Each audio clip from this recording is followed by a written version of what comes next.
Okay, so good afternoon or good morning to those of us who have joined us from overseas. My name is Murciano. I am the CEO of the Mitvim Institute, and I have the great honor and privilege of greeting you and welcoming you to our fifth annual conference, the Mitvim Institute's fifth annual conference, which is entitled Future Pathways for Israel's Foreign Policy. I see on the list of participants many friends and colleagues, the kind of friends that Mitvim really enjoys having a friendship with. And so we have people coming from the region, people coming from overseas, and also in the Israeli context. So maybe I'll speak a little bit about Mitvim for some of us. If you know us, then you know that we're celebrating a decade to Mitvim being established by Dr. Nimrod Goren, who will be speaking shortly.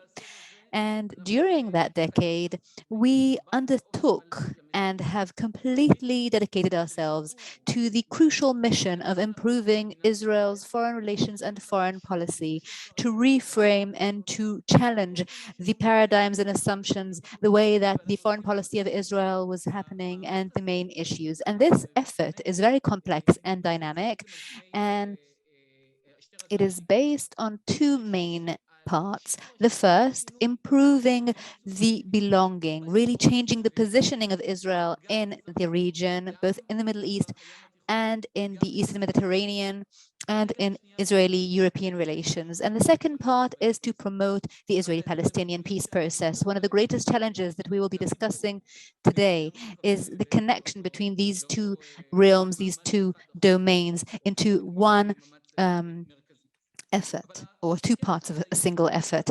And so the Institute's conference today is meeting us, and perhaps it will be using some cliches today, and I'm sorry about that, but it is meeting us at a very crucial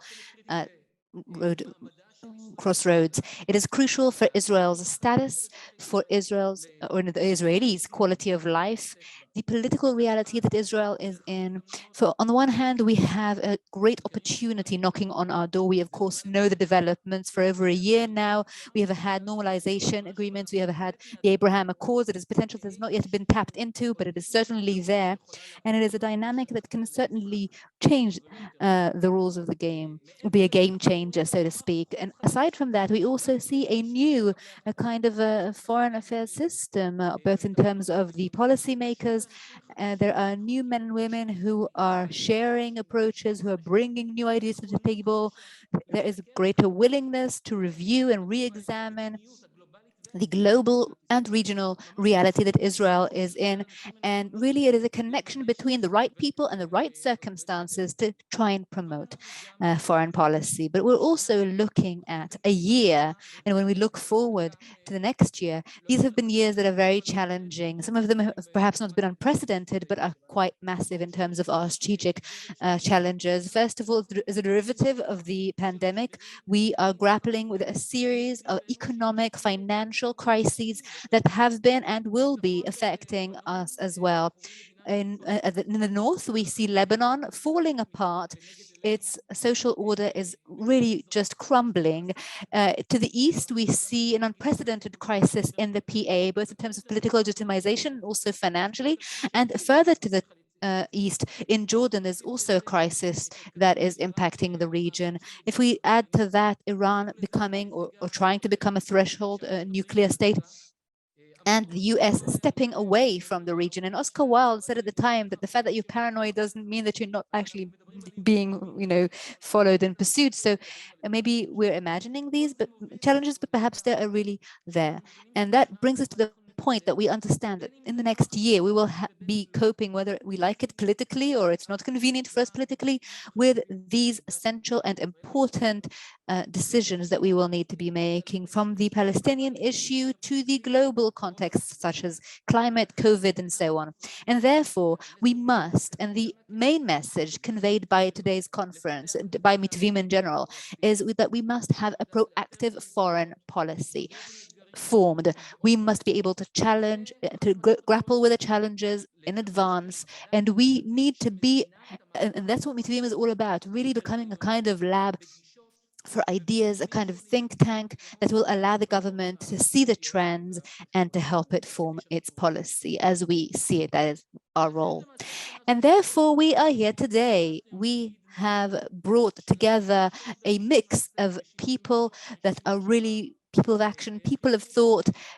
It's a combination of friends, representatives from the Foreign Affairs Office and various other places, real opinion shapers, and a great mix of people that is very special. And the program that we have is quite rich. I want to tell you a little bit about the structure so that we all know what we're going to go through in the next few hours. We're going to start with short greetings, opening remarks. We have the honor of having with us the Minister of Regional Cooperation, Issawi Frej, alongside Member of Knesset Ruth Wasserman-Lande, co-chair of the Lobby for the Advancement of the Abraham Accords at the Knesset.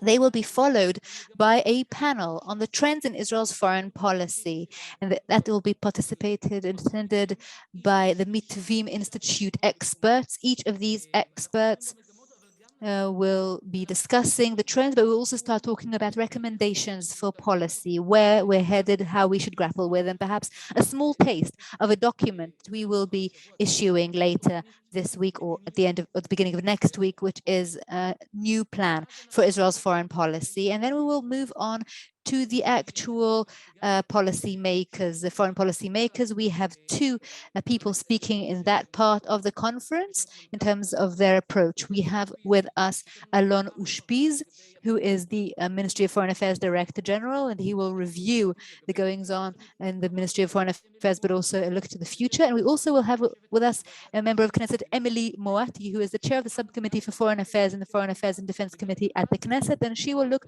at the pieces of the jigsaw puzzle and how they analyze foreign policy regionally and domestically. And then we will end it with a panel that's looking a bit towards the future, perhaps not years ahead, but the nearer future. We're going to look at the opportunities and challenges for Israel's foreign relations in the next 12 or 15 months that are perhaps not always being addressed as they should be, not winning the attention that they should. And so we really have a very impressive lineup of speakers today. This conference is really so interesting, and it would not be possible if it weren't for our great partners, the Friedrich-Ebert-Stiftung, and we would really like to express our gratitude to them for that. And with that, I will pass on the podium to Micky Dril. The floor is yours. Thank you very much, Gil. Thank you all very much. First of all, I would like to apologize on behalf of Dr. Paul Pash, who appears on the event program. He is unwell and has asked me, really at the very last minute, to say a few words on his behalf. And I am doing so happily. Nimrod and Gil and distinguished guests. The Middle East conflict plays a key role in the work of the Friedrich-Ebert-Stiftung, which has committed itself to tightening the political, social, and economic ties between Israel and its neighbors. And therefore, we create frameworks for dialogue between Israelis and Palestinians and disseminate information on these issues to the public. The Foundation's work in Israel seeks to ensure that even during crises, those who support peace will not be silenced. We therefore need partners, comrades, and the partner, our main partner in this area, is the Mitvim Institute. We have the privilege of accompanying Mitvim since its inception over a decade ago. We even helped it come to life to see this beautiful child being delivered. We saw it develop and grow and become impactful. It is now rated as one of the most important institutes, not only in Israel, but in the region. I can tell you that just a few days ago, there was a meeting between a small group of Mitvim staff and the Friedrich-Ebert-Stiftung President Martin Schulz, who was also head of the European Parliament formerly, and he and his staff were very impressed with what they saw. And towards the end of their visit here in Israel, they were very enthusiastic about Mitvim. And you know what? Rightfully so. None of this were possible if it weren't for the dedicated and super talented staff of Mitvim. It is a delight to work with you. We collaborate on many issues, Israel and the Eastern Mediterranean basin, promoting the Israeli-Palestinian peace, Israel and the Middle East, Israel and Europe, and more. And throughout the year, we collaborate, but it is always during the fall, during the autumn, that we publish a report on foreign policy and hold the annual conference. I think that the theme today, or this year, is very important. So let us go together, let us join hands and look at the future pathways for Israel's foreign policy. I really think there is optimism in the air, and it is a huge honor to be here with you. And on behalf of the Fridriech-Ebert-Stiftung, thank you all so much for joining us today.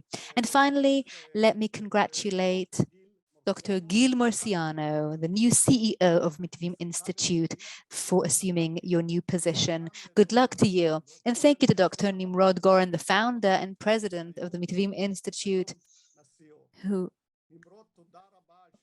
for all you've done. Nimrod, thank you so much for years of collaboration, and we wish you luck. Okay, I think I've spoken enough. Let us start. I wish us all a very interesting and fruitful conference. Thank you. Thank you very much, Micky. The collaboration between Mitvim and the Stiftung has certainly allowed us to reach these heights that you have mentioned. So congratulations to you, Gil, as well, for assuming a new position just a few months ago, just as the new government was formed, actually. So each with their own achievements. Good luck. My name is Nimrod Goren. I'm the president and founder of Mitvim Institute. I am also very happy to be taking part in the opening remarks. This is the Mitvim Institute's 5th annual conference. And as Gil said, it is being held in a special year, 10 years to the inception of the Institute, but also over a year of new opportunities, of a reality that is a little different that we're trying to leverage. We are 4 or so months into the new government, and we're talking about the future pathways for Israel's foreign policy. This discussion we'll be holding today, and I would like to say a little bit about the trends that are happening. And we're trying to take this as basis for what you'll be hearing next, but also for what policymakers who will be joining us later will be talking about. So we can talk about maybe 5 areas that we can identify where things are happening because of the new government. The first is rehabilitating ties that were harmed during Netanyahu's time with Jordan, with the Democrats in the United States. These are ties that are very important and very strategic to Israel, and perhaps they were neglected. And so the first few months of this new government were dedicated to making an effort in these areas to rebuild the trust, to reinstate channels of communication, and to hold meetings between the heads of state to base the dialogue on shared values and shared interests, and receiving a kind of mandate from these states and organizations. And sometimes it is given because of wider credit, because Netanyahu is no longer there, and because there was some problematic policy with the two-state solution. So we're seeing that this mandate is now kind of being minimized. And the second area is to try and broaden the normalization with the Arab states. This broad spectrum of meetings and visits between ministers and heads of states and their counterparts in Arab states, new collaborations that are taking place, an attempt to upgrade relations like with Morocco to ambassador level, to also take ties like the ones with the Egyptians to the civilian area. This is all an effort that concentrates on getting these achievements. We haven't gotten to the glass ceiling yet. There's still more to be done. But here too, we have to look reality in the eye. We saw what happened today in Sudan, one of the countries we wanted to normalize relations with. So things are happening, and we can't always be sure that what we know is happening now will continue to happen tomorrow. Another area is Israel's new approach towards the Palestinian Authority, an approach that is not being accompanied, unfortunately, with the promotion of peace, but it is certainly accompanied with renewed meetings between Israeli and Palestinian ministers, including senior ministers.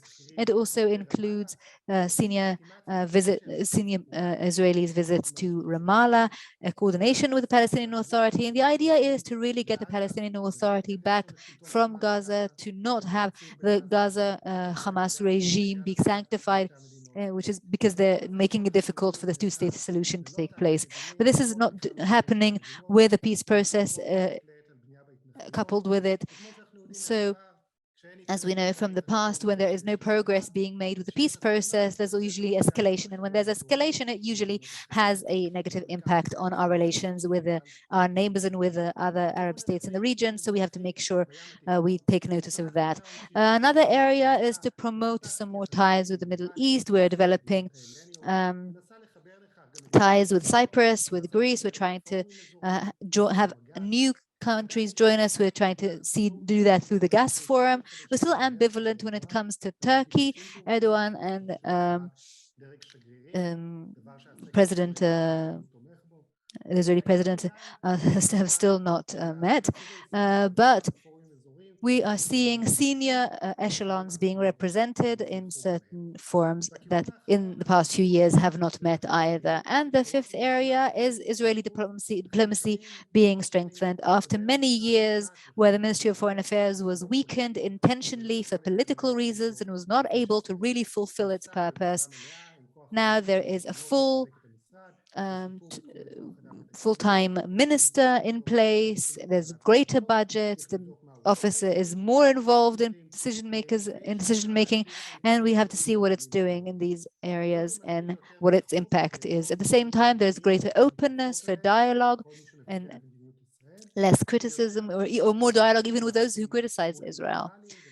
And we trying to have multilateral relations and promoting agendas, as Gil said, such as the climate crisis. All of these trends are taking place, even though the arena is getting filled with new political players. Some of them you're here today from the Knesset and government, but it's also being filled with new political issues that were not part of the dialogue in the past. Climate, gender, inclusion, ethics, democracy, these are all key components in Israel and the world. And alongside all the new changes, new players, and so on, there are also older actors that are trying to stop us from making progress in these channels that the Mitvim Institute likes to promote, which is a foreign policy that includes peace and that is modern and inclusive. And so we'll hear about all of that today. And let's talk about who we should be thanking. We'd like to thank Maya, Gil, everyone who's with us today, Micky, Nadav, Ksenia, so many people at the Institute who have taken part in organizing this conference and will be sharing with you what they do day in, day out. So again, thank you so much to the Fridriech-Ebert-Stiftung and the rest of our partners and supporters who continue to help us improve Israel's foreign policy. The Moroccan ambassador who was supposed to join us will not be able to do that, so we'll have to wait for the next conference. But the next speaker will be Issawi Frej, the Minister of Regional Cooperation from Meretz, who is trying to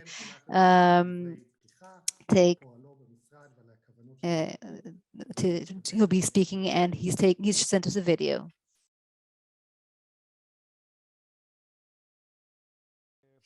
I'm very happy to be here with you at the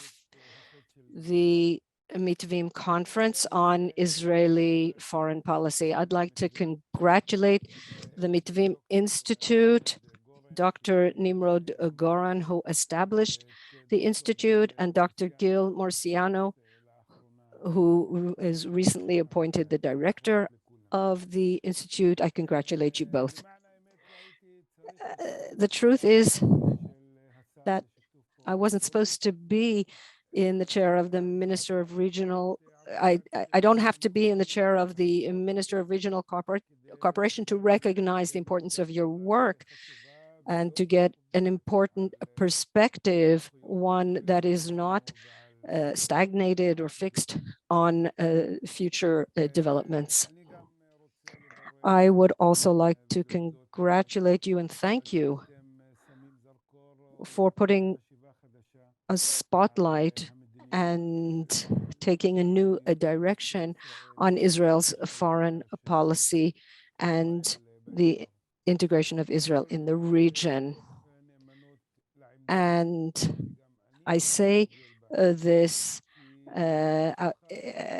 as I continue to stand loyal to my position and my policy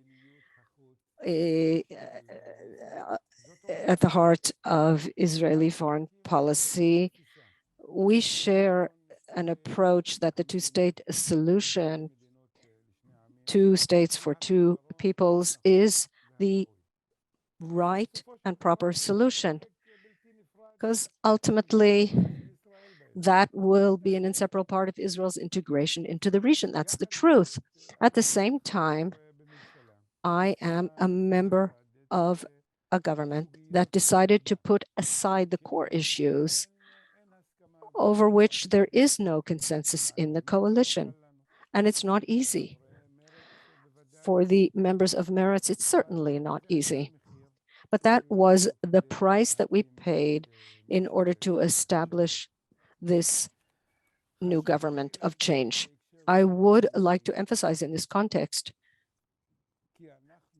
that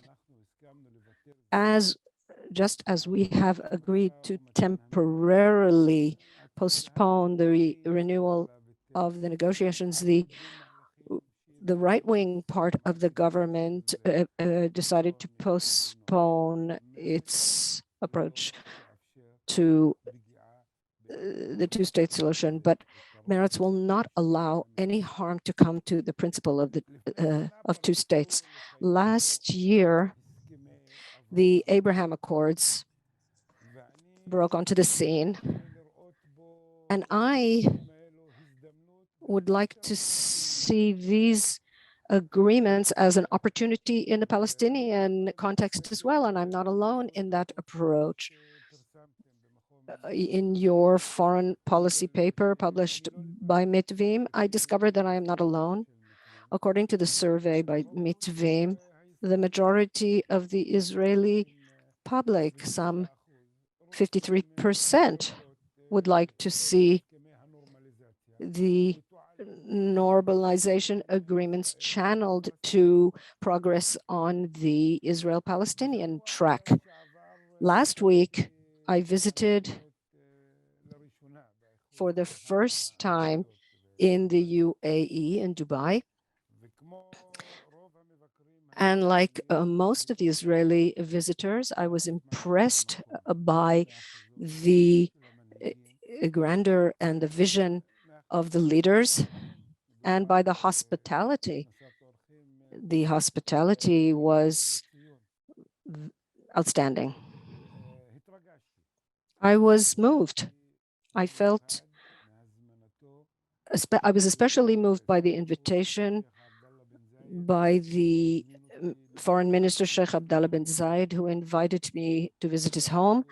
It was a very long and effective visit, and I was happy to discover that he is a person who knows a great deal, who delves deeply, and who, like me, also sees the Abraham Accords as an opportunity not only for the countries that are signed to it, but a way to bring the entire region into them.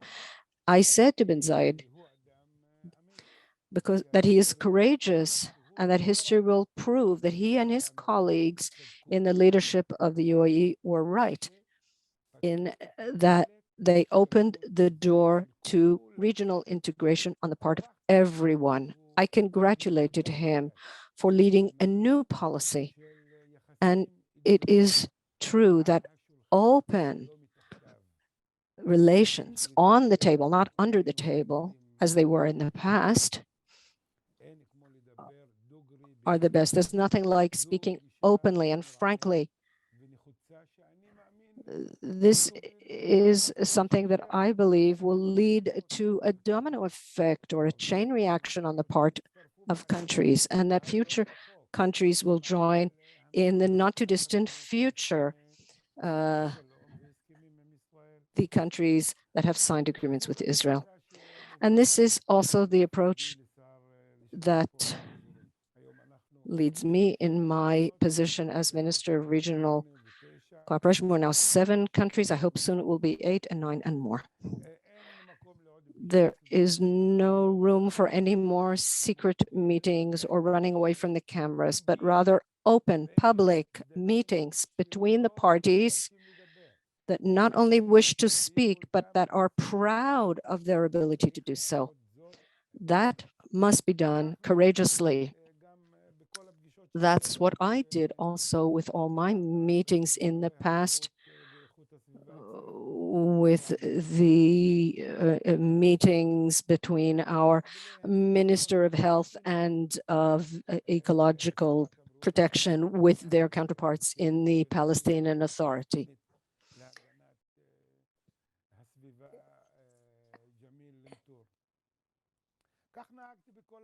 And I did that in all the meetings that I have held recently, together with Minister Nissan Horowitz, our health minister, who is the chair of Meretz, and my good friend Michal Rosin.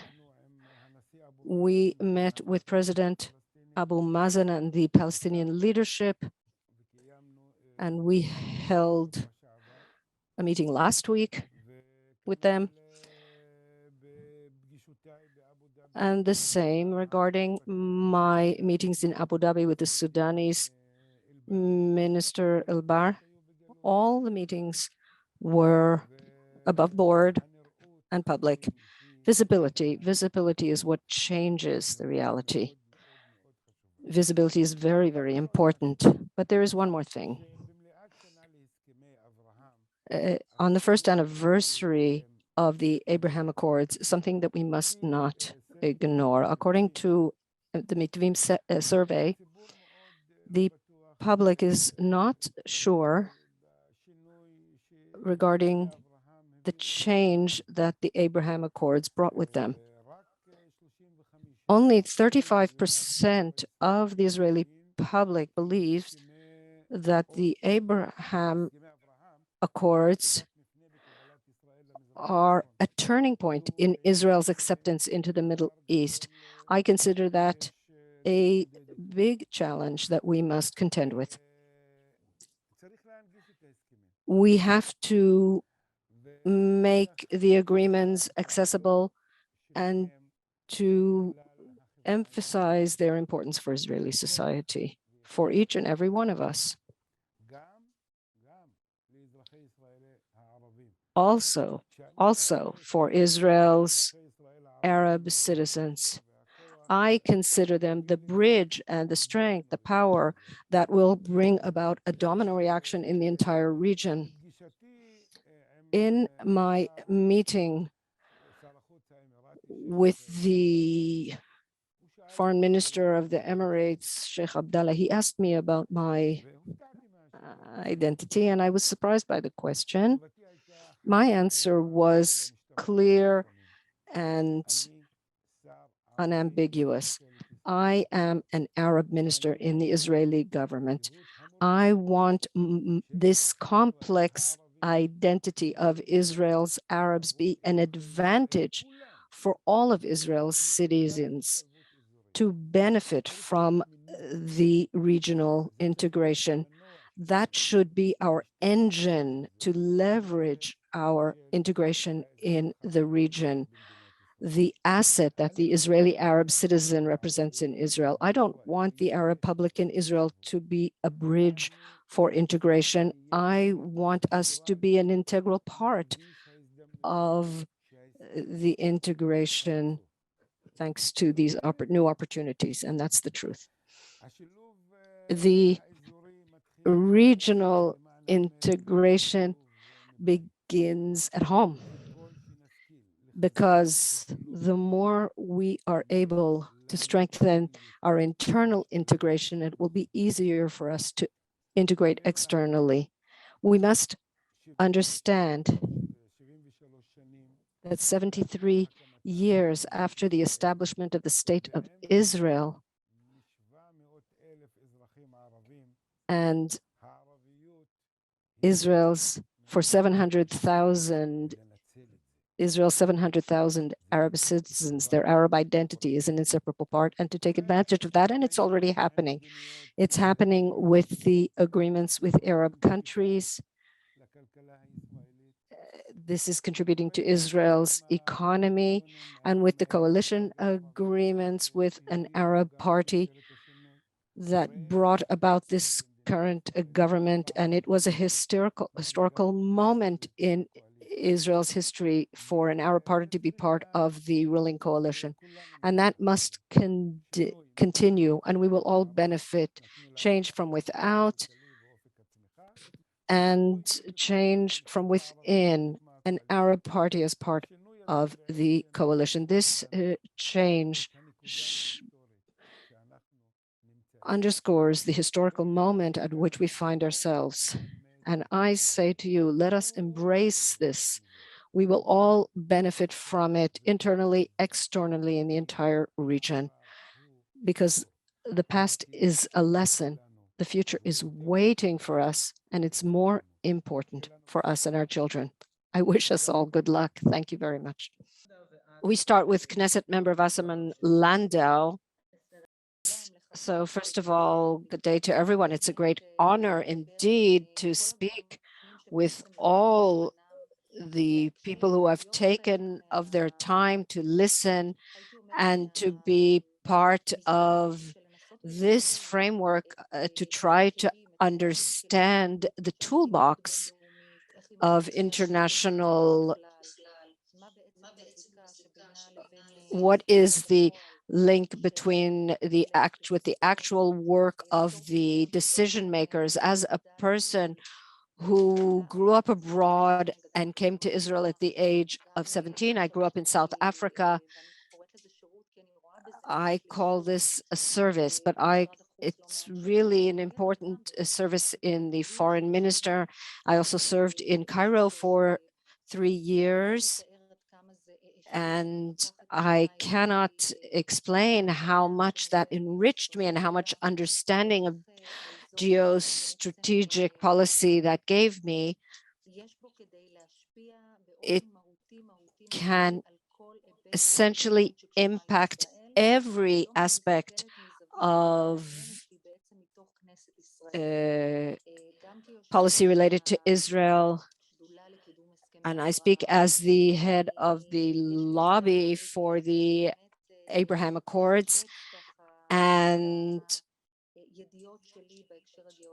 I'd like to discuss my understandings based on the work of experts, people who have specific knowledge of certain countries and how these things can impact Israel's foreign policy, and to take this toolbox to the practical world. It may not have teeth, as it were, but this platform of the Knesset and the ability to champion subjects that can impact public opinion, to bring about discussions. This is a very important forum that can have an impact around the world in many different areas. This is indeed a possibility to give thought to subjects that are not always necessarily on the agenda, certainly of the media, which likes the areas that are more sensational, and to give thought to more complex issues. For example, where can the איך אנחנו יכולים בעצם לראות במה שקורה בסודאן היום בבוקר עם ההפיכה ועם כל מה שקורה. What happened this morning in Sudan, and understand it better in terms of the American response, whether it will lead to more progress or less progress in terms of the Biden administration, and will it strengthen somehow Sudan within the framework of the Abraham Accords. For example, what about how do we understand the parties who are both on the Democratic and Republican side in the US, and to make this subject and anchor it as a bipartisan issue? For example, one of the goals that may seem self-evident, what I and my co-chair in this lobby like to do, is to enlist all Knesset members, both from the coalition and the opposition. My co-chair is Ophir Akunis from Likud. I'm from Blue and White, from a coalition party. And that further illustrates how the Abraham Accords are above politics, or rather optimally they are above politics, and he is going to enlist Knesset members from the opposition and I from the coalition in order to raise a kind of statement that we support the Abraham Accords. It may sound like a gimmick, but in the Knesset today, which is a place that's very, very difficult to find a place where the opposition and the coalition can agree with such a wide, a wide range of Knesset members can agree on, this will illustrate to the world, and especially to the United States, whether there is any concern that this subject is more a Republican issue, like the media tried to say, and that Biden might have a difficulty embracing the Abraham Accords. I don't believe that's true, but some people say that's how it is. And that's just one example. Another thing that can be examined in depth is Israel-Morocco relations, so that Israel can find the partners that are relevant to the lobby, and to use that platform with the help of experts and researchers and institutions like your own to advance either joint legislation, which is very complicated, or at least declarations that have an important aspect. For example, a declaration against hatred and bigotry, which exists internationally and hasn't yet been made in Israel, against all forms of hatred and racism and bigotry and so on, and many, many other examples. So first of all, thank you very, very much for your patience and for giving me this platform. And I'd like to congratulate Gil and Nimrod for their inspiring work and the depth of work and the joy they take in delving in depth into foreign policy to enrich it. I'd like to say a good word about the foreign ministry, which I keep close to my heart, and the staff of the foreign ministry that have done a great deal, both in terms of the Abraham Accords. They don't always get the credit that comes to them. And I'd like to invite you practically and wholeheartedly to be partners and to reach out to my office. My office, its door is always open, and we're in the Knesset almost 24/7 because of these all-night votes. And I invite you to come find commonalities and see where we can give added value to the state of Israel. Thank you very much. Thank you very much, MK Ruth Wasserman-Lande and Minister Issawi Frej, for your warm greetings opening this conference and for underscoring the opportunities Israel has in terms of foreign policy.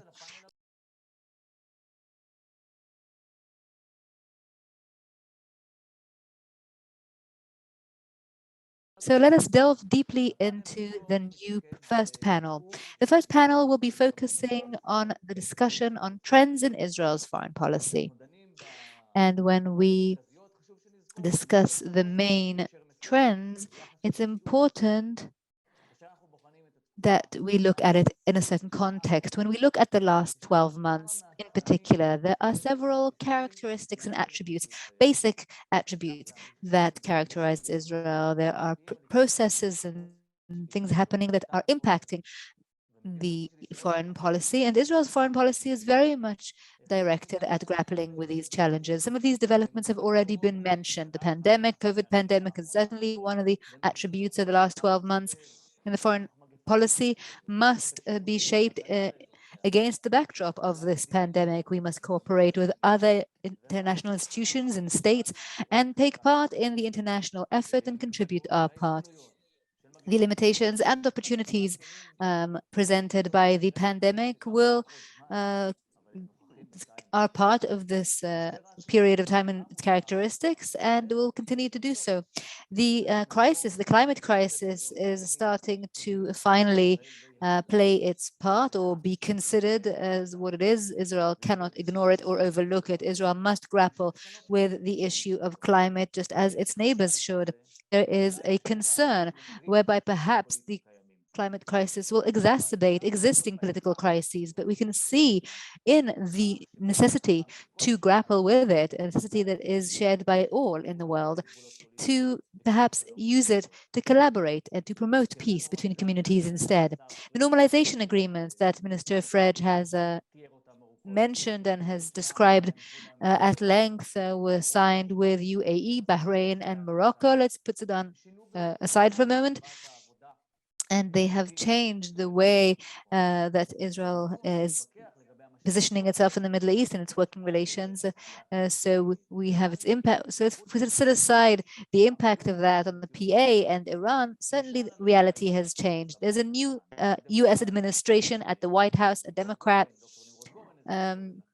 administration, and Dr. Goren mentioned it before. After 4 years of tight relations between Trump and Netanyahu, where the Democrats were alienated and distanced, now we have the Democrats in the White House. And so there is a challenge, there is relations that need to be taken into account. And of course, there's a new government in Israel as well. After years of the foreign policy being led by Netanyahu, now we have a new government in place with new position holders, some of them interested in promoting a different approach and policy. And this too is a very important characteristic in the reality that the foreign policy of Israel is being shaped in. So when we're being aware of all of these characteristics and others, some of them have been mentioned by speakers, some of them have not been mentioned, will be mentioned later on. It is now time to shine a light on what is happening in the different arenas of the Israeli foreign policy, to delve a little deeper and to see what could happen. And so our first panel will be comprised of 2 rounds. The first, we will have, during the first, we will have our experts describe the challenges, trends, and more importantly, the opportunities in the different arenas of Israel's public and foreign policy. The second round, the second identical question round, in it we will have the experts, based on the descriptions provided in the first round, what should be the new guidelines, the guiding principles of Israel's foreign policy for each of these arenas. We will begin with a former member of Knesset, Ksenia Svetlova, who is the director of the program on Israel-Middle East relations at Mitvim Institute. Ksenia is a dear friend, and she's a wonderful journalist. She covered the area of the Middle East for a long time, and now she focuses on it as a researcher. Whoever wants to follow what's happening in this area, please follow her publications. That way you can stay up to date and understand the big picture behind the current affairs. So Ksenia, if we want to understand what has happened over the last year and what is now happening in the Middle East, in order to be able to form Israel's foreign policy, what should we know? What is important for us to understand? Ksenia, the floor is yours. Hi, everyone. And first of all, I have a question for you, Roy. Do we have 5 spare hours to focus on each and every one of the important accomplishments and challenges that we will be facing and have faced the last 12 months? I have 5 minutes. Oh, okay, I'll take 5 minutes then, if that's all I've got. First of all, I would like to welcome the people here at the conference. It is nice to see, even though it is virtually. I hope that in the future we'll be able to hold a conference as we used to do conferences, where we can see each other face to face and see you all there. I will focus, of course, on the combination of two processes. One of them began, we can mark it maybe not a year ago, but 20 years ago, Israel's attempt to get closer to the Gulf states. Now, because of the politically correct, we can't call it the Persian Gulf or the Arab Gulf. We don't call it that. We just call it the Gulf. And on the one hand, Israel continues in its effort to get closer, to make the circle of the normalized countries larger in the Arab world and to have new members join, even though it seems that in 2021, this trend has been curbed. By the end of the year, perhaps new developments will still take place, but the assessment is that we will not be seeing additional countries being added to this circle of normalized states. And now this very welcome and wonderful development of these states in the Gulf and North Africa, we're talking about Morocco, of course. It seemed that last year, when the government was different and there was another minister sitting in the Ministry of Foreign Affairs, it seemed that the importance of the new agreements and new partners is greater than the importance of the older allies and friends, Jordan and Egypt. Now, since July, the moments where the new government was formed, and even just before then, with the help of Minister Gabi Ashkenazi, we saw attempts to renew and improve the ties between Israel and Jordan. And in recent months, we are also witnessing greater openness by Egypt to make these relations warmer and expand them, especially economically.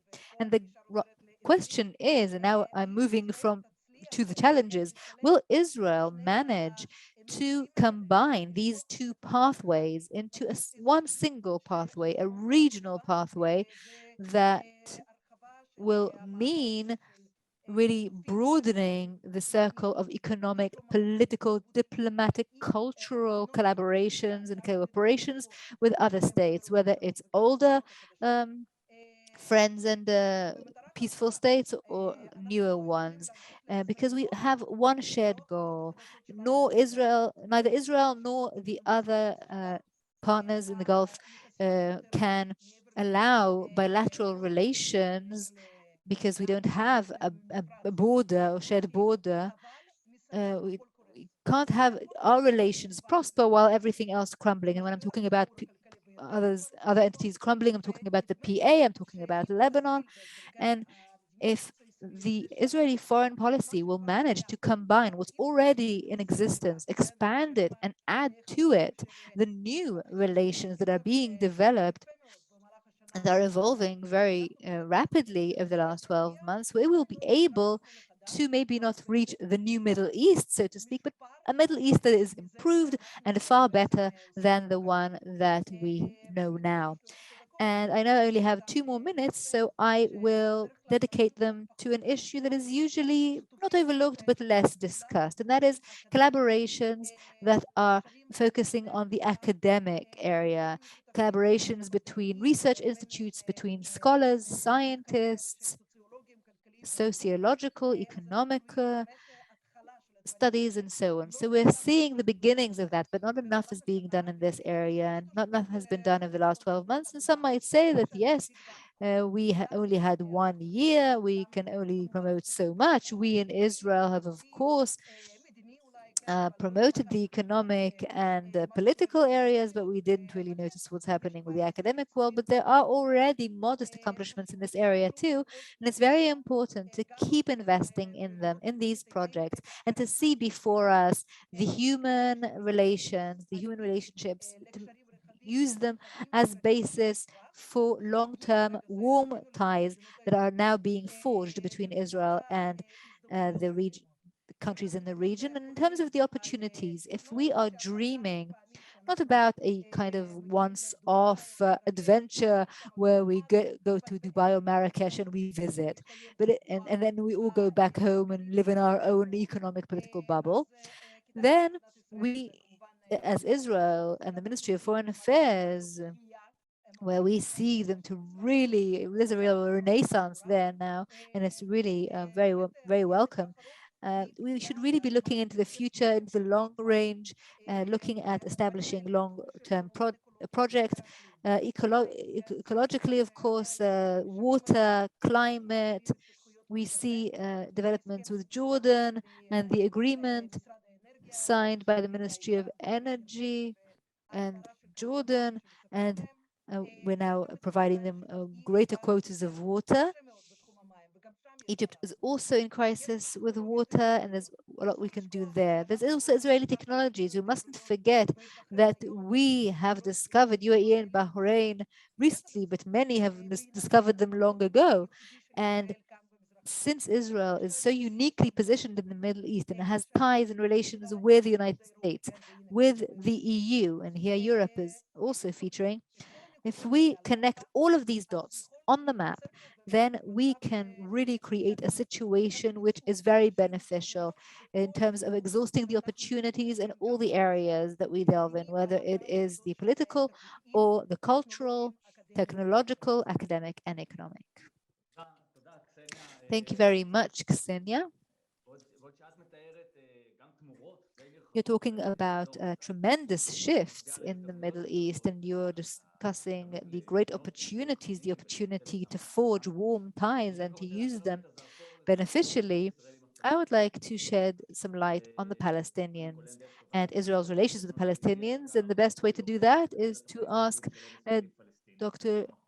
Lior Hertz, director of the program on Israeli-Palestinian peacemaking at the Institute. So since after years of managing the conflict and the changes and shifts in the Middle East and in the United States and in the Israeli government, do you also see changes in your area?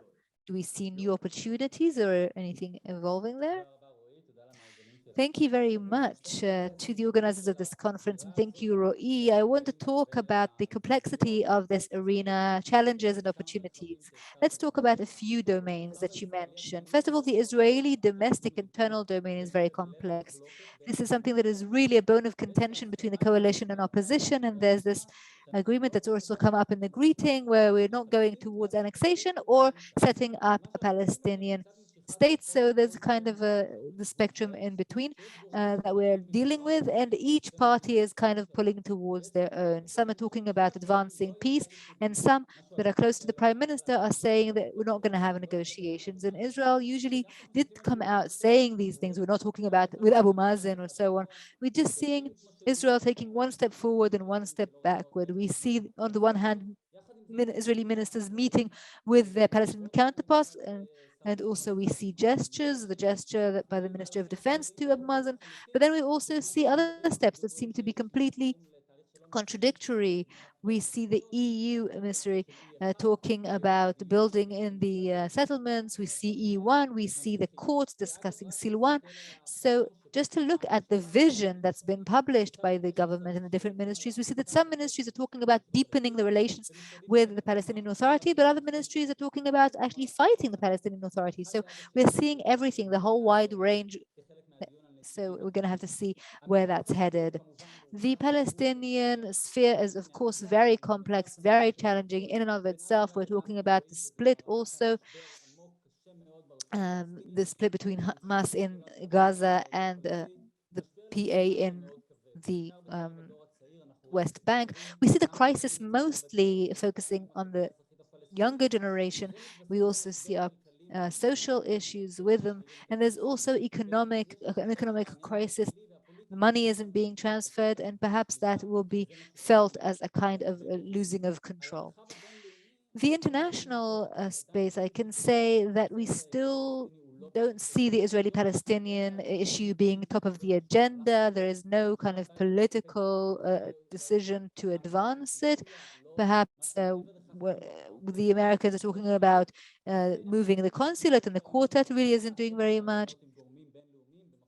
We did have a round of discussions at Mitvim with international parties, and they certainly welcomed the change in the government, but they're saying that they're giving us a chance, they're giving us credit, but they do see that there's a gap between declarations being made and what's happening on the ground. That's actually very much what we're seeing. We're seeing the grace period ending, and we're seeing greater international criticism about how statements are okay, meetings are great, but not enough is happening on the ground in terms of the Ministry of Defense and the Ministry of Public Security. So aside from that, we should also discuss the events in last May, the escalation in Gaza and in Jerusalem. That is certainly being discussed by domestic Palestinian and international entities. The heart of the matter is really the Israeli-Palestinian conflict. We must not overlook it.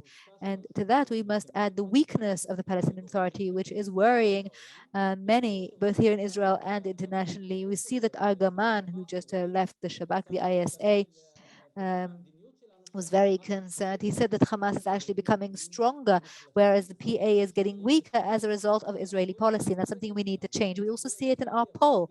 The Israeli public prefers the option of having the Palestinian Authority into Gaza as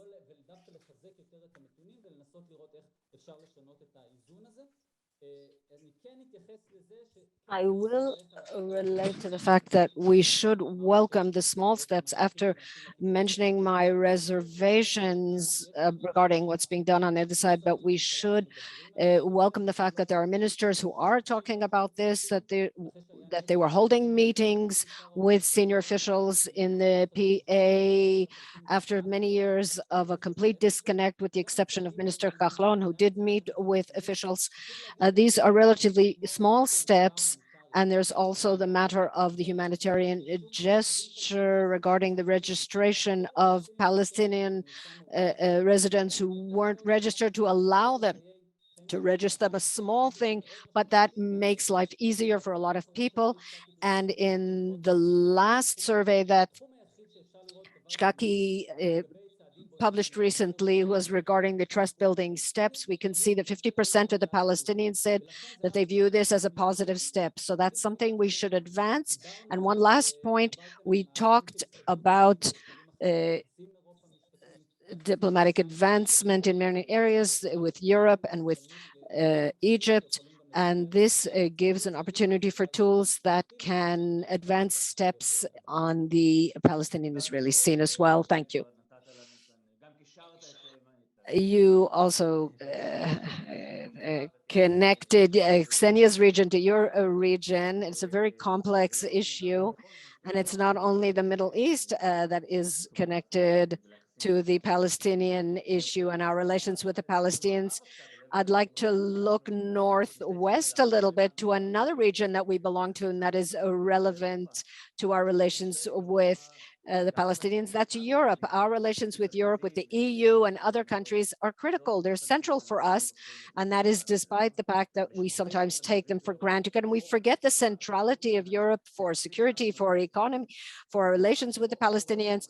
And of course, Europe is involved and has interests in other areas where Israel is active. So we should be aware of what's happening in this arena, what's happening in Europe, what's happening in the relations between Israel and Europe. And there's no better way, I know, than to turn to my dear friend, Dr. Maya Sion-Tzidkiyahu, who is Director of European Relations Program at the Mitvim Institute. Maya, what's happening in Europe? What opportunities does Israel have in Europe now in regard to the Palestinians? We'd like to hear from you. The floor is yours. Thank you, Roe. So for lack of time, I will relate to the main challenge in Israel's foreign policy vis-a-vis the European Union, and that is the diplomatic deadlock and I will talk about what's happening there. And the main event is what is not happening in the relations, and that there's no convening of the association and of the partnership priorities, that's been ignored. Without that document, we cannot advance relations with the EU in places that will be beneficial to Israel and to its public. So those that look at the economic relations between Israel and Europe gets a good impression. In the past year, we've seen a rise in trade and in tourism in both directions, before Corona, of course, and the economy has not been harmed by the poor political relations or diplomatic relations. And Israel is signed the Horizon Europe, which involves 95 billion euros for the next 7 years. It has strategic importance for Israel to keep Israel at the forefront of development in areas that have huge importance, like quantum computing. So you can say, okay, so what's the problem? So we didn't convene the association system, but there are a lot of issues in here. There are a lot of lost opportunities in the past decade to widen relations and advancement. The important agreements signed between the EU and Israel were until 2013, and these opportunities that Olmert as Prime Minister and Livni as Foreign Minister were realized. For example, the Open Skies Agreement, which lowered prices and increased the number of destinations and so on. And that is just an example of the potential in the European arena. So the challenge to Foreign Minister Lapid is to open a new page in relations and to release the diplomatic deadlock between the two countries in order also to advance relations and realize additional opportunities. If we look to see why there has been a deadlock in the relations, we can assign a blame to both sides, but I don't have time to get into that. And an article on this subject will soon be published by Mitvim. But I would like to mention two issues. One regarding Israel's actions vis-a-vis Europe. The EU took the step of linkage that it would not advance relations with Israel until relations with the Palestinians did not advance. And Netanyahu, as you know, did not advance peace with the Palestinians, and the Europeans exercised this option. And that is a challenge. And the EU also exercised the it distinguished between Israel within the 67 lines and beyond the 67 lines, and it opposes annexation, creeping annexation by Israel. And this is something that the right-wing parties in the coalition will dislike very much, and that is to treat the settlements differently. And this agreement seemingly is an obstacle. We cannot expect the EU to change its policy on this matter. So the policy of linkage and of distinguishing the settlements are problems. And I can't go into all the steps that the Netanyahu government took, but I hope that's behind us. And because of these disagreements, Israel is the first of all the Southern Mediterranean countries. It's the only country that doesn't have a program to advance relations. We're talking about 12 years since June now. Our neighbors like Jordan, Egypt, Morocco, and Tunisia have signed partnership priorities agreements 4 or 5 years ago, and everyone is losing when these opportunities are not being exercised. The Lapid Foreign Ministry can improve this. He started turning a new page with Europe. In July, he already visited Brussels and met with the Council of Foreign Ministers, 27 foreign ministers, and with Joseph Borrell, who's in charge of foreign policy, and he said all the right things within the constraints of the current government. For example, he emphasized that this is a government that believes in liberal democracy, free press, and justice, and so on. And he sent a clear hint that the relations with Viktor Orban would not be as close as they were with Netanyahu. But Lapid also put the constraints on the table, and he told the foreign ministers that although he believes in the two-state solution, he cannot promise that the diplomatic process will be renewed under this government. And we heard a moment earlier from Lior about that. And Lapid said that his government will seek to improve the quality of life on the humanitarian and so on level with the Palestinians. Will that suffice for the EU? But when we see this is an opportunity to restore the relations with the EU to more pragmatic relations, and this is very high on Lapid's priorities, and how it will be done we'll hear in the next round. Thank you, Amaya. Very enlightening and thought-provoking, and we'll get back to this at the next round.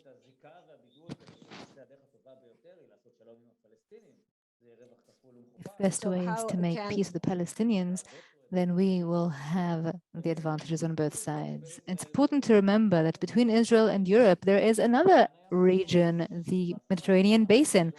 And in the in recent months, it's become very important, not just for Israel.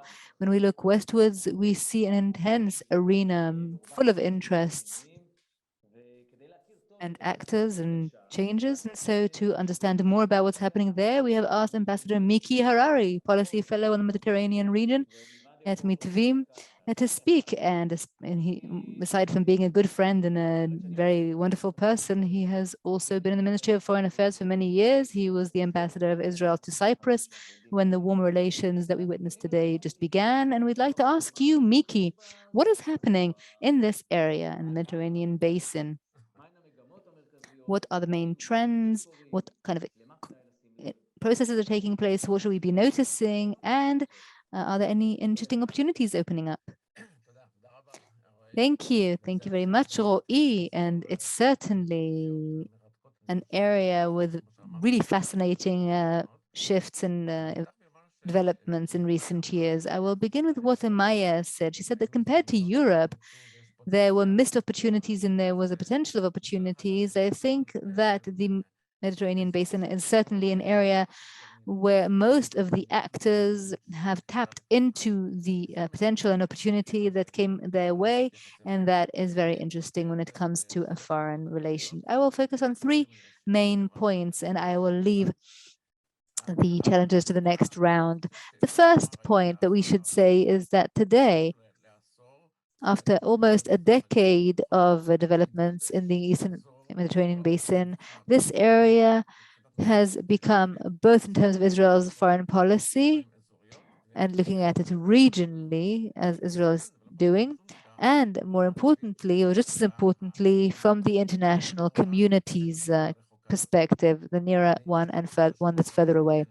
I took part in a conference overseas last week, and the question came up, not from Israeli participants per se, about the Mediterranean identity. We know that it's come up many years ago. I don't think that we can leap directly and say that there is such an identity, say that it's been formed, but I do think that it attests considerably to these regional sort of outlook. Another point I want to emphasize is that in recent years, a series of very interesting relations have been formed. Certainly the triangles, the Israeli, Cypriot, Greek triangle. And aside from the success of the closer relations between these three countries, and it's very surprising to see that things have developed there and have actually advanced there quite rapidly. I think that what's really nice to see arithmetically and strategically and politically is that this triangle, this trilateral relationship is very successful. Other countries have tried, some have been successful, to duplicate it. The Greek, Cypriot, Egyptian triangle is just as successful. And there have been attempts to develop such triangles with Jordan, the PA, and to a certain extent with UAE. What I'm trying to say is that this basis, this framework that was unique to Israel, Cyprus, and Greece because of the Turkish angle, among other things, has become a kind of a positive role model for others in the region. And the third point is that this regional architecture that has developed in recent years, I think that the formal or bureaucratic or regional expression of it is the IMGF, the Regional Gas Forum. We have 8 states as members of it, and certainly this forum expresses the real culmination of interests in the region because of the natural gas being discovered. And I think that at least among some of its members, there is a meeting point of strategic interest that is very, very important between Israel, Egypt, Cyprus, Greece. And so these 8 members have managed to find a way to be friendly in an interesting regional way. And we'll see where it will evolve. There is another uniqueness in this regional architecture of the Natural Gas Forum. It is a regional structure that was initiated by locals. It's not the Barcelona process. Then they're important, of course, in and of themselves. But this structure has been fed and was built, and at present, quite successfully at least, by proactiveness of some of the local countries. I will stop here and I will save the challenges for the next round. Roy, thank you. Thank you very much, Micky. We're already waiting. We see that when we're talking about different regions or different areas, it's almost artificial because there are ties between them all, and it's impossible to overlook the fact that one of the main things that are impacting what's happening in the Middle East is very far away, the United States. Many of the processes and trends that you have mentioned until now are a derivative of or are associated with the US policy in the region and in general, even Israel-US relations. So we don't have to explain why it's important to understand what's happening there within the United States and in our relations with the United States. Of course, it's important to do that. I would like to hear from Nadav Tamir, Executive Director of J Street and member of Mitvim's Board of Directors. Nadav, please tell us what's happening in the United States. How can we describe the US?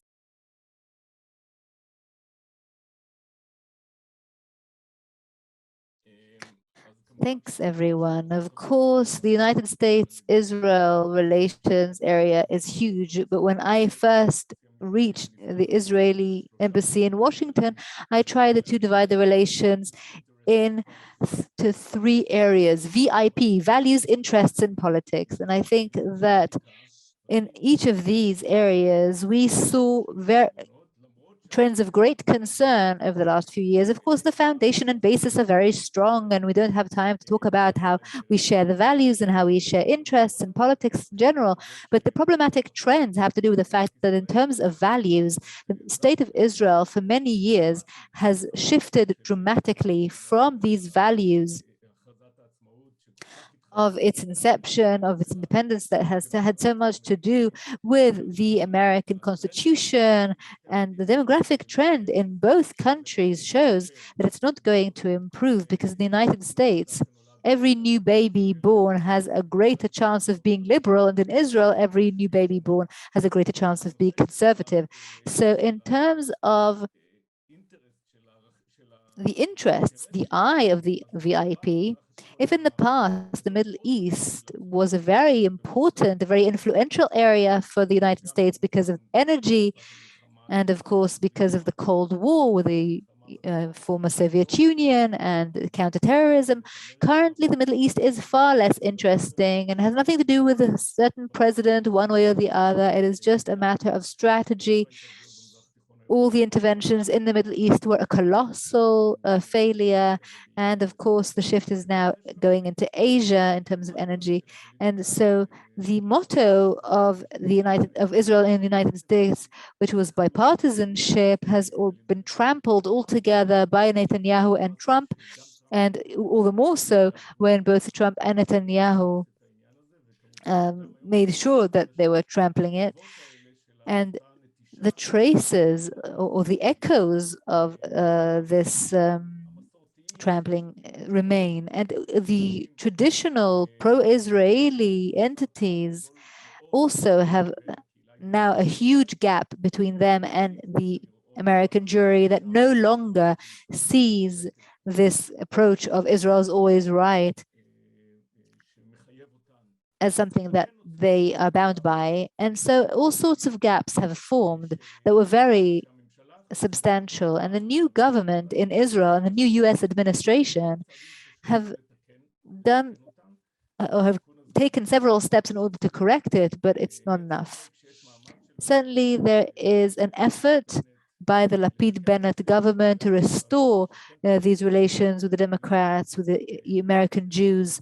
On the other hand, there is no way that this restoration or this rehabilitation will be enough, certainly in view of the demographic changes and the politics of opportunities that is very prevalent in the United States, unless there is a substantial step in the Palestinian domain. And the statement or this announcement that there will be no dramatic move toward a solution or toward annexation that already was problematic, we now see that in certain areas, and Marie has already mentioned it, this government is even taking several steps back when it comes to the Palestinians. And we saw the announcement of the human rights organizations, E1, Givat Hamatos, all of these areas that even Netanyahu was wary of discussing.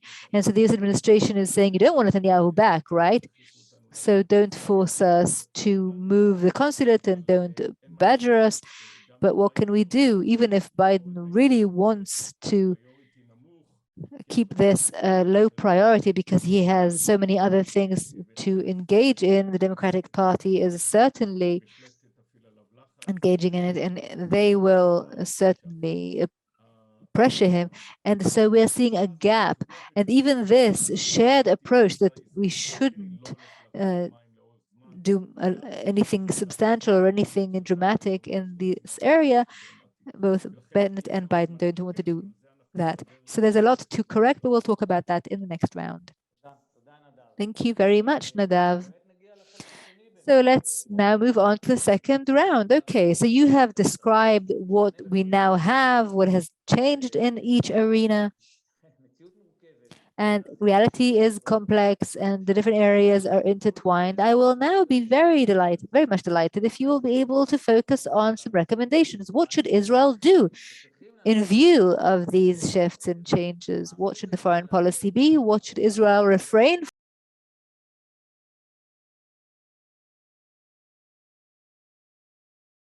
Thank you, Ro'i.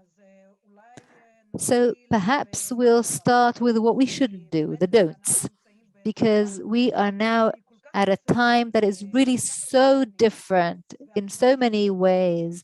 And the shifts that are taking place can be felt through the social media in the Arab world and the Arab media, and all kinds of suggestions and proposals that are coming into Israel from Egypt. When was the last time that Egypt asked us to expand the economic ties? Not since the 1980s. So first of all, we shouldn't miss the opportunities that are being presented. They are there on the table, but they may not be there in 6 months, 12 months, 15 or 18 months, because there are many fish in the sea. And that's true for many things in our lives. Certainly when there is an open market, a free market, and there is such a great supply, collaboration between countries. So we shouldn't ignore them when this hand is reaching out to us. When they reach out to us, we shouldn't ignore it. There's a reason for it. Another don't is to be arrogant and to ignore the interests of our partners.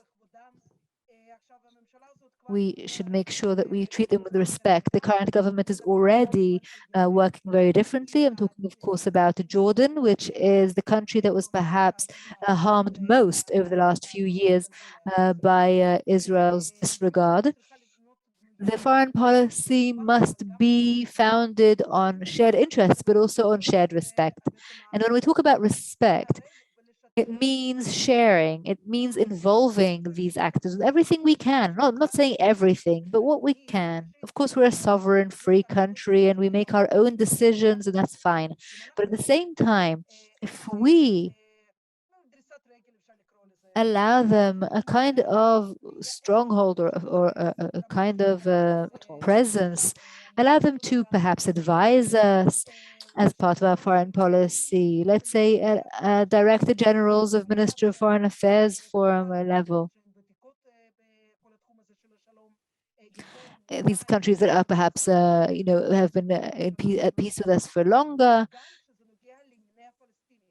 Even when it comes to the Palestinians, when it comes to Temple Mount, this is nothing binding. This is not an organization that will be making decisions for us, God forbid. But at the same time, when you allow these people to voice their opinion and to consult with them, they have the experience, they have the connections, and you ask them, what do you think? What do you think? Maybe if we want another stair to be built in a certain area, should we have metal detectors up on the mountain? Do you think it'll have an impact? Again, if we want to build long-term relations and to ensure that they remain strong, that's what needs to happen. I already said during the first round about long-term planning, plans that have real human fabric in them, because that's what really helps these connections, these ties stay true. We see in our relations with Egypt, it is the military officials who continued to be in touch over the years. They had to be connected, they had to be in touch. And so, yes, we do have ties that are social, that are long-term, that have to do not just with security, that are much broader than what was maybe even initially planned, but it can also be true in other areas. And since we already have this opportunity to get another foot in this door that's being opened to us, then we should take advantage of it. And let's go back to the Palestinians again in the context of what Dr. Lehrs said. Israel must always remember that every small change, every turn for the worse, every indication of an outburst or an intifada will not stop us from economic agreements with other states or from reaching an agreement. Even after May, our agreements have withstood it. Even though there is an Islamist, the prime minister, who is no longer with us, the Gulf states too and our relationships with them have survived. So yes, it does have some sort of effect on the human fabric. And I speak with people who are very young. I speak with people who are so excited and enthusiastic about the relationship with Israel. And then after the operation in Gaza, they were very upset. And usually we don't hear these voices because we don't hear everything that's happening there. Not everything comes out. But still, Jordan, Egypt, and even the UAE, where there was no BDS, now there is more BDS. So we mustn't ignore it. We mustn't overlook the Palestinians. And when we talk about integrating and combining, then yes, we should combine engaging in the Palestinian issue and perhaps involving our partners in consulting with them. That is the right way of promoting our foreign policy and having it balanced.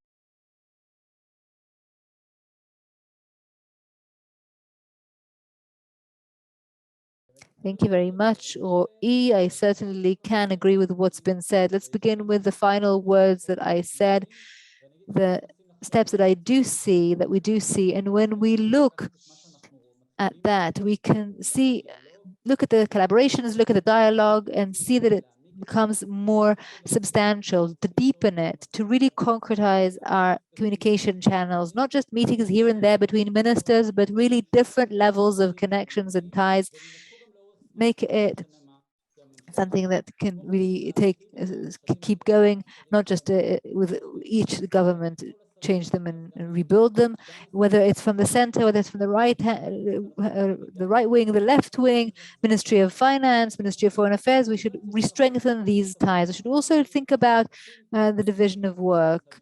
We see how we have the Ministry of Regional Cooperation, the Ministry of Defense, and it's very important, especially when we look at outlining and see what's happening in the future. After the crisis with Cuba, one of the main ideas was to find the kind of hotline or between the United States and Cuba, just to stop such a crisis from happening again. So again, it's very important that the top echelons in both countries will be in touch, or maybe if it's not Bennett, but a leadership level. It's very important to keep in touch. And as I've said, it's just part of the picture. And therefore, we must have a kind of complementary step being taken on the ground. We can't just talk about gestures and statements and heads of state visits. We need it to be on the ground. And we heard in our dialogue with international parties and the Palestinians that when we have a gesture on the one hand, but then something that is happening on the ground that is completely opposite, that's what the people on the ground are going to remember. And if there's a contradiction, then all of these things that have to do with the sea area and settlements and E1 and East Jerusalem, we all know what we're talking about. We can't separate between certain gestures and what's actually happening on the ground. It's all one and the same. And we heard that from many international parties. No one's asking for a permanent agreement. No one's asking us to go into peace negotiations, but we must take steps that, first of all, will not impede such a process and will not lead to escalation, at least. And another thing that we need to do is to make sure that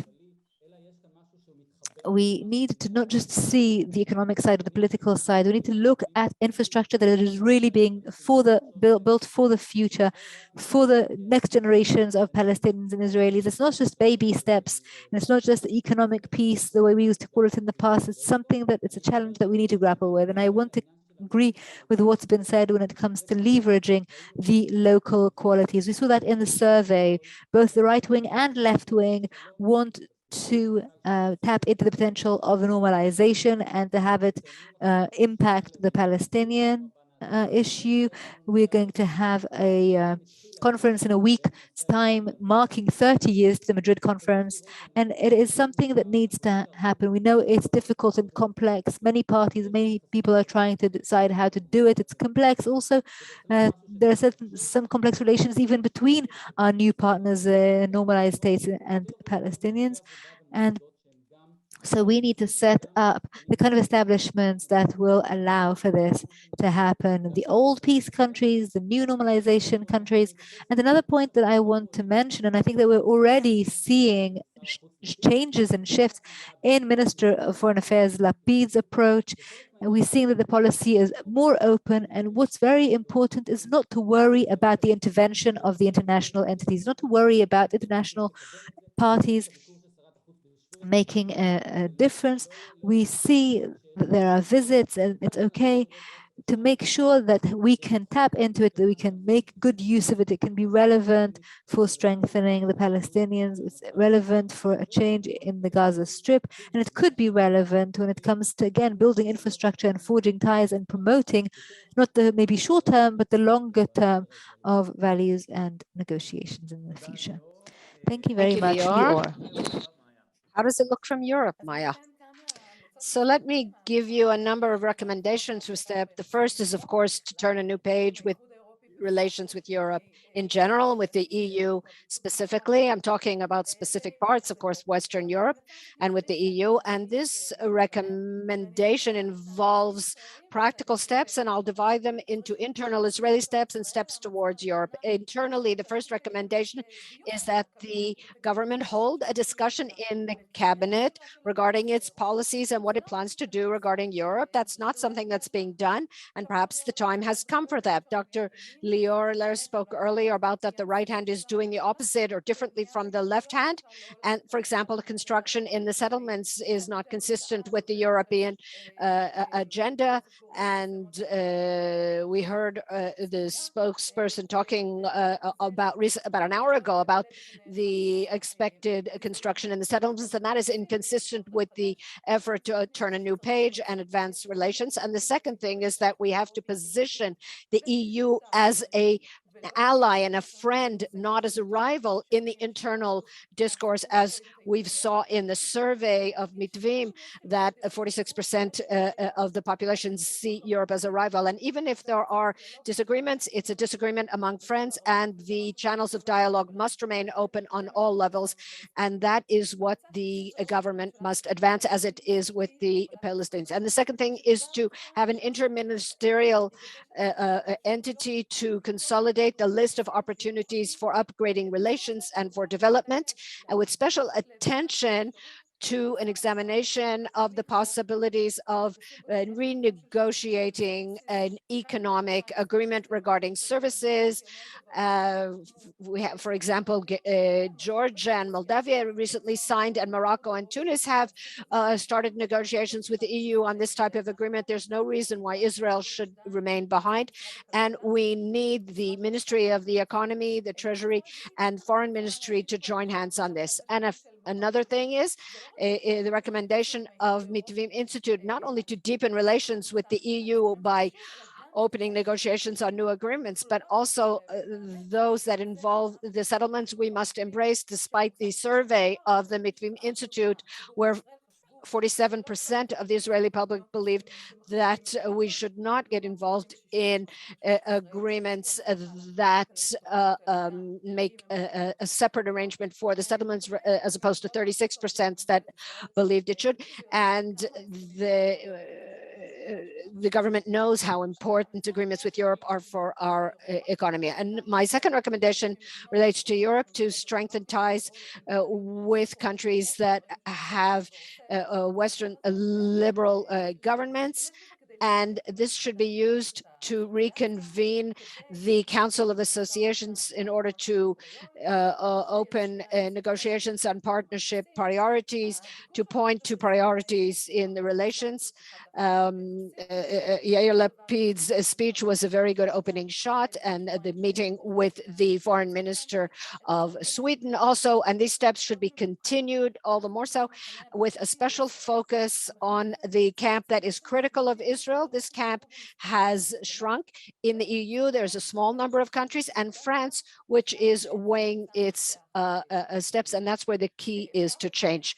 And we must and should invite Joseph Borrell to Jerusalem, and Ursula von der Leyen, the president of the EU. We should consider whether Prime Minister Naftali Bennett should perhaps travel to Brussels or to Paris, and to take advantage of the presidency of France that begins in 2022 after the presidency of the Czech Republic, which is friendly to Israel, to advance these steps. I would like to relate to one thing that Ksenia mentioned and Lior also mentioned, that we can enlist the EU to actualize opportunities and deepen cooperation, regional cooperations that the EU's southern Mediterranean neighbors, and there is a great deal of money up to 2027. And even if, quote unquote, 10% is open for regional cooperation projects, we're still talking about 700 million shekels that can be very, very helpful. Israel, Jordan, the UAE, Morocco, and even Sudan. The final point should be connected to the ambitious European agenda regarding climate change and the Green Deal. This approach is dictating more and more of the policy of the EU and will impact many different areas of policy: agriculture, energy, research, education, and so on and so forth. And we'll hear more about that later. So the neighbors of Israel are very, very important for our security and for our fabric of life. And in terms of the normative democratic, liberal cooperation with Europe and the EU. Those are the most important partner after the United States for Israel, and the relations with it are very complex, ups and downs and differences in policy towards Israel, and this entire complexity is the result of the occupation and the absence of a solution to the Palestinian issue in the context of the constraints of the current government. Efforts should be put into improving relations and restoring the trust. Thank you, Maya. You mentioned all the regions in your final sentence. We see that everything is connected, and from the southern neighborhood to in Europe to and the climate crisis. Micky, that brings you to you. What's happening there? That's the part I love, to point to the challenges, as it were. After we focus on the trends and developments, I'd look about 5 main points. The first is something that seems obvious, and that is to preserve the existing situation, not to rest on our laurels of the past few years, but as I said in the first part, when I spoke, some very important cooperations have been consolidated. They must be preserved. The second point is very challenging, and that is Turkey. Turkey is outside the entire regional scene that has developed. Part of it is because of its own choices, as it were. In any case, it's not healthy for Israel's foreign relations. The challenge here is very significant. It's not unilateral. It's not only an Israeli challenge. It's both Israeli and international, Europe and the US, and Turkey itself, of course. And what is important, and that's why I'm pointing to the challenge and not necessarily to the concrete aspects, it is important to find a creative way, that's a word we use a lot, to somehow integrate Turkey in this regional discourse. I reiterate, Turkey is not making it easy for us to do that, and not for any of the other actors either, but it's an important actor to be included. And in recent years, especially the past 2 years, the tension that has been going up and down, and there's some very clear Turkish messages, and we feel uncomfortable at being ignored. And I think Israel needs to enter into a kind of mode, a psychological mode, where there's no contradiction and it's not a zero-sum game. The third point is also aimed at a problematic and very challenging actor, and that's Lebanon. Lebanon is a very complicated story in its own right. I can't get into it, of course, now. But in terms of regional energy, it's important, and we can't ignore that there's a new American envoy, Amos Hochstein, and there are efforts to renew the negotiations. And I think Karin El-Har, the Ministry of Energy, said Israel is willing to look at creative solutions. And we have to look at it. It's a very big if and how this very deep crisis with Lebanon can be perhaps enlisted for some kind of compromise in this context. Lebanon needs it no less than we do. The fourth point, and it has already been mentioned, is the climate crisis. On the one hand, it's a crisis, but on the other hand, it's also an opportunity to develop collaborations seemingly on a neutral basis. There shouldn't be any serious objection to that. We've recently heard, for example, one example from Jordan about their desire to position itself as a hub of renewable energy. That's wonderful. Beyond the self-evident idea itself, what we're seeing here is an expression on the part of Jordan that it wants to contribute to the region, and not only take from the region, for example, water from Israel. And the last point is related to what Lior said and the Palestinian issue. It is tempting to say that it would be a good idea to enlist the regional aspect to the Palestinian issue. On the other hand, I think that some of the regional actors, even the Arabs, don't necessarily want to enlist the regional issue for the diplomatic effort, but we can look at some projects that can be advanced vis-a-vis the Palestinian Authority. For example, the gas field near Gaza.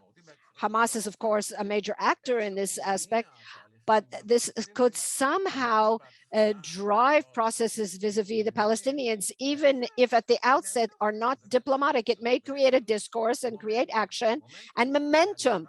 Momentum, by definition, is a wonderful thing. Momentum is underrated, in my opinion. So let's make it overrated, as it were. Thank you very much, Micky. Nadav, you're sitting there at the far, far west. How should we be grappling with this complexity with the uncle in the United States? Well, in the third sort of foundations of VIP, values, interests, in politics, the most fundamental thing we can do is something in the Palestinian arena. And all those who spoke before me have mentioned it, so there's no need to reiterate, but we cannot really correct much without making a step in the Palestinian arena. And I think there are some other things we can do as well under the current circumstances. When it comes to the values, one of the things that are the most important for Israel to connect to the progressive public in the United States, which is very important in the Democratic Party, but also in the Jewish community, is I would suggest that Israel set up another binational foundation. We have three of them, Breitbart in the SS.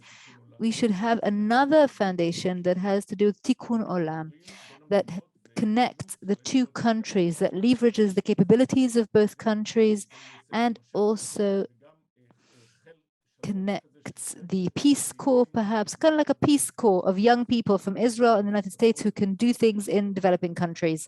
I think that can certainly have a tremendous impact.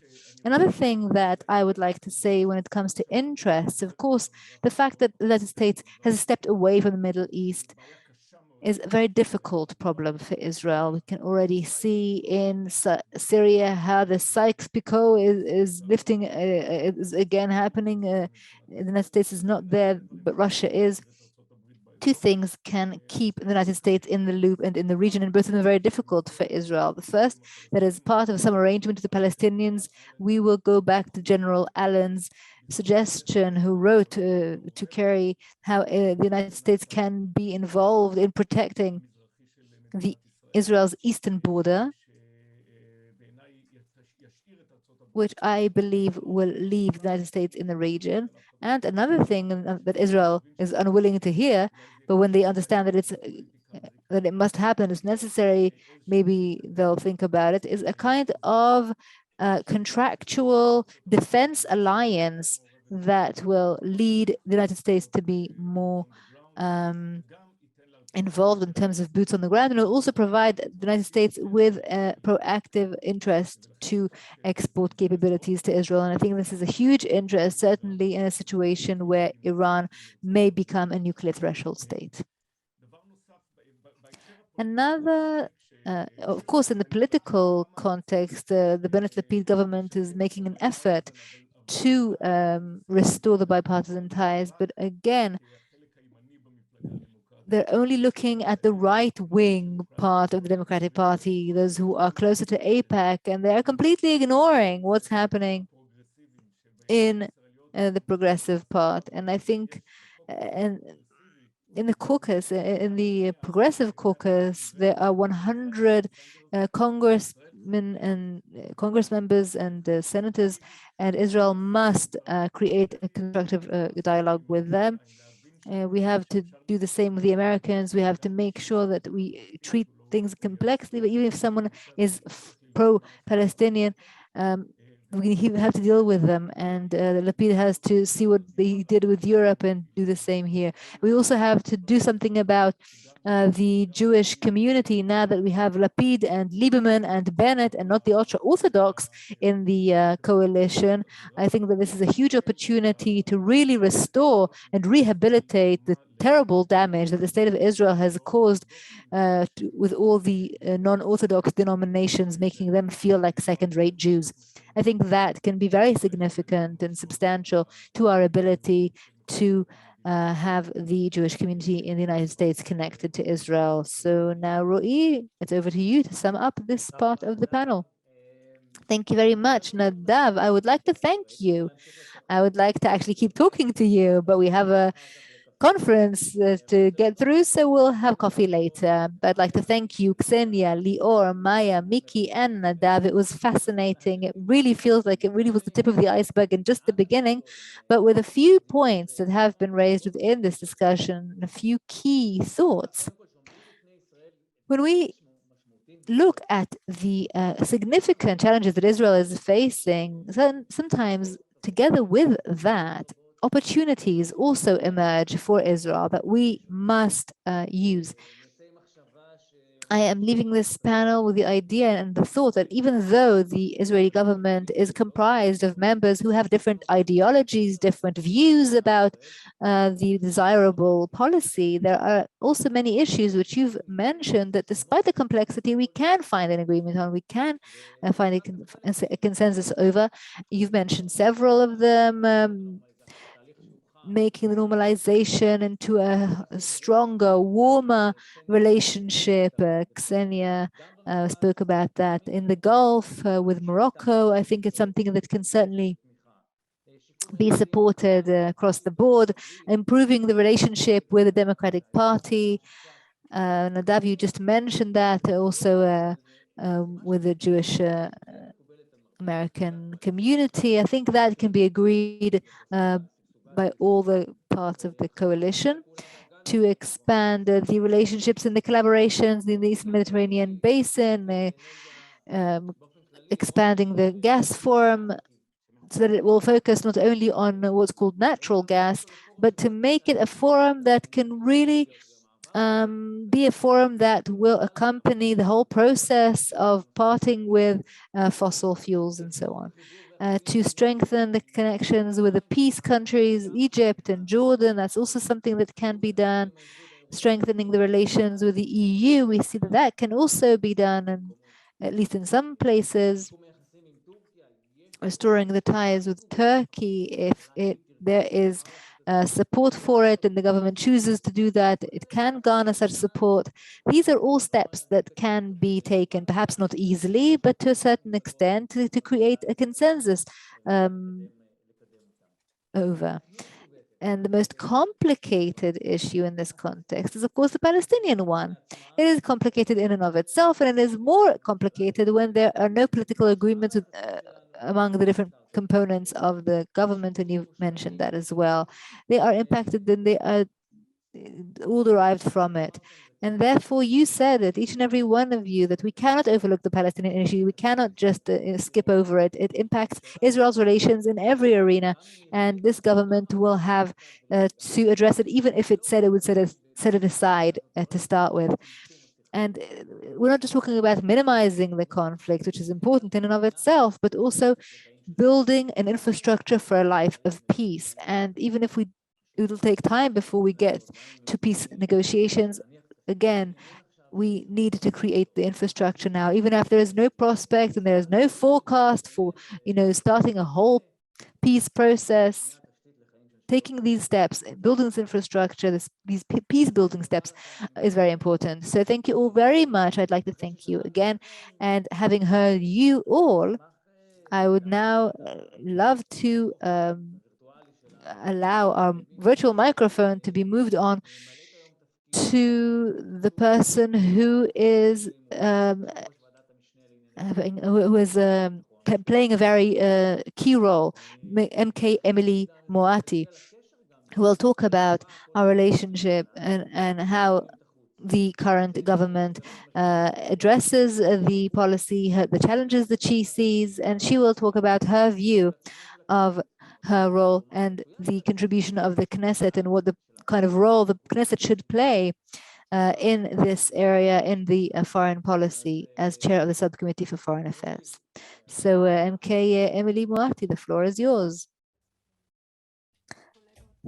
Distinguished guests, friends and colleagues. The title of this session is Trends in Israel's Foreign Policy, and indeed we have a lot to do in order to discern and to hone and plan the trends in Israel's foreign policy. But before we touch the foreign policy, I think we should say a few words about Israel's domestic policy, or in other words, talk a little bit about the source for Israel's foreign policy and where it comes from. One of the founding fathers of Israel's foreign policy, Abba Eban, once said that a consensus means that everyone agrees to say collectively what no one believes individually. And that is a tricky observation because at first glance, it seems like implicit criticism about how superficial statements are when there's no faith behind them. But at a second glance, it actually reveals the liberating power of agreeing, a force that enables the creation of alliances that we couldn't imagine. And that's the kind of coalition we have. Our miraculous coalition. We haven't had one since the establishment of the Israeli state of Israel or Israeli politics, which is even earlier, as we all know. And by nature, the liberating power of agreement not only remains in politics, but also moves to its direct surroundings. And in recent months, the power of agreeing has managed to crack the rusty, angry shell that Israel has been encroached in a very long and depressing process, a process that was mostly detrimental in its relations with its old allies in the West. And this process was formed with the curse of Balaam in mind. They shall dwell alone, and among the nations shall not be counted. We need, therefore, to create a broad global consensus umbrella that supports Israel and the issues that are crucial to its security. And we need to condemn the extremists. The assumption that there's someone to work with, there is a consensus that can be built, is beneficial in the forming of foreign policy, not just because it assumes that people from different groups and nations can agree with one another constructively, but because in general, partnerships and understandings are a good thing. And because it keeps us alert to the question, to how to do and what to do and who with, which preemptive or advancing steps we should be taking, and what are the broader goals that we need to reach, all in order to ensure Israel's prosperity and security. So these headlines that I've mentioned are the foundation of a world view, the jigsaw puzzle view, let's call it. It talks about different steps working consistently, the different arenas of the foreign policy that must work together in order to create the full required correct picture. Strengthening the relations there, having a strategic meeting there, summits, private individual conversations, these all need to be intertwined, need to go hand in hand in order to create this effective umbrella. And I will now speak briefly about each of these jigsaw puzzle pieces, and of course it's not in order of importance. For the sake of simplicity, I will divide my view into three main arenas: the powers, the superpowers, that is, the Middle East, and the global arena. Three key challenges are faced by them: security, economics, and the Jewish challenge. The arenas are the actions or where they need to be taken, and the challenges are why they need to be taken. So very briefly, the security challenge is the most important, the most significant, and we need to harness all arenas for it. We need to maintain and strengthen bipartisan relations with the United States.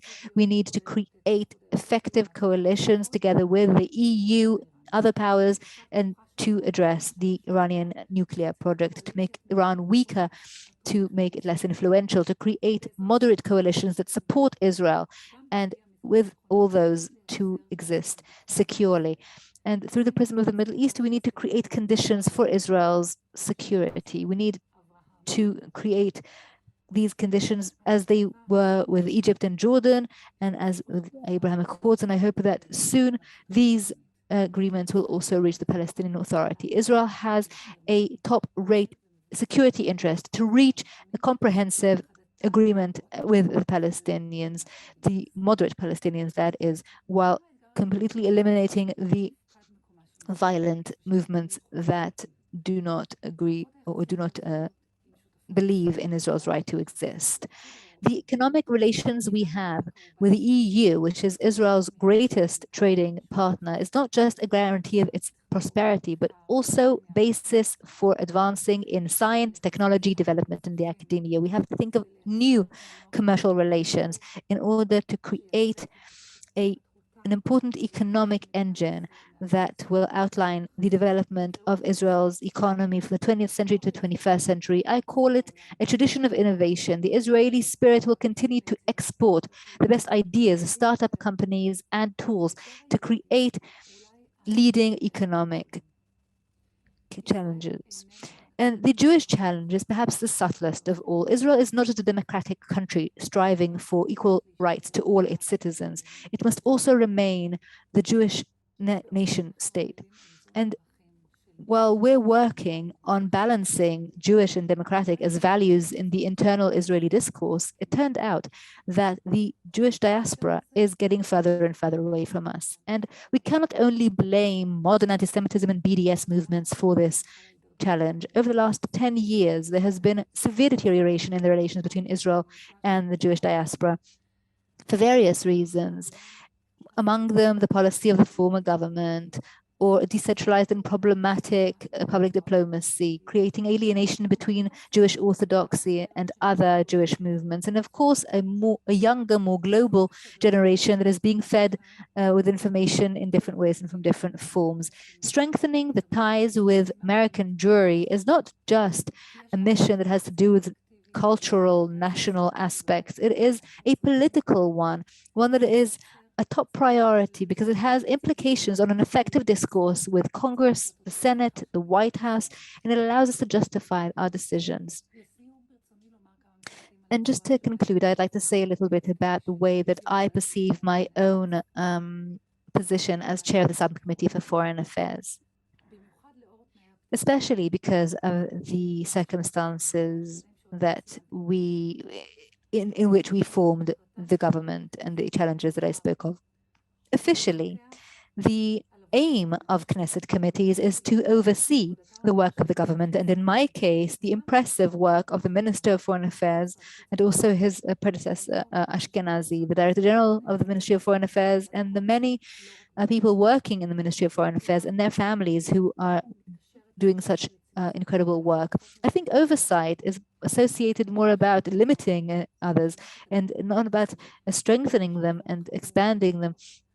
And in last years, there has been great degeneration in the capabilities and abilities and means that were available to the Ministry of Foreign Affairs in Israel. So this has changed with a new government, but I think that we need to strengthen trust and collaboration and coordination between the legislative and the executive. It is also my job to make sure that the government's political efforts are supported by the Knesset, that its broader objectives when it comes to foreign policy will be advanced and will be addressed so that it can really be effective.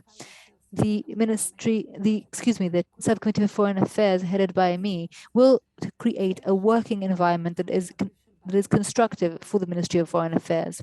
Zev Shecht, who's my husband's late father, was one of the founders of the Ministry of Foreign Affairs, Foreign Service, and his son Daniel continued this family legacy, and he was in the Ministry of Foreign Affairs for almost 30 years.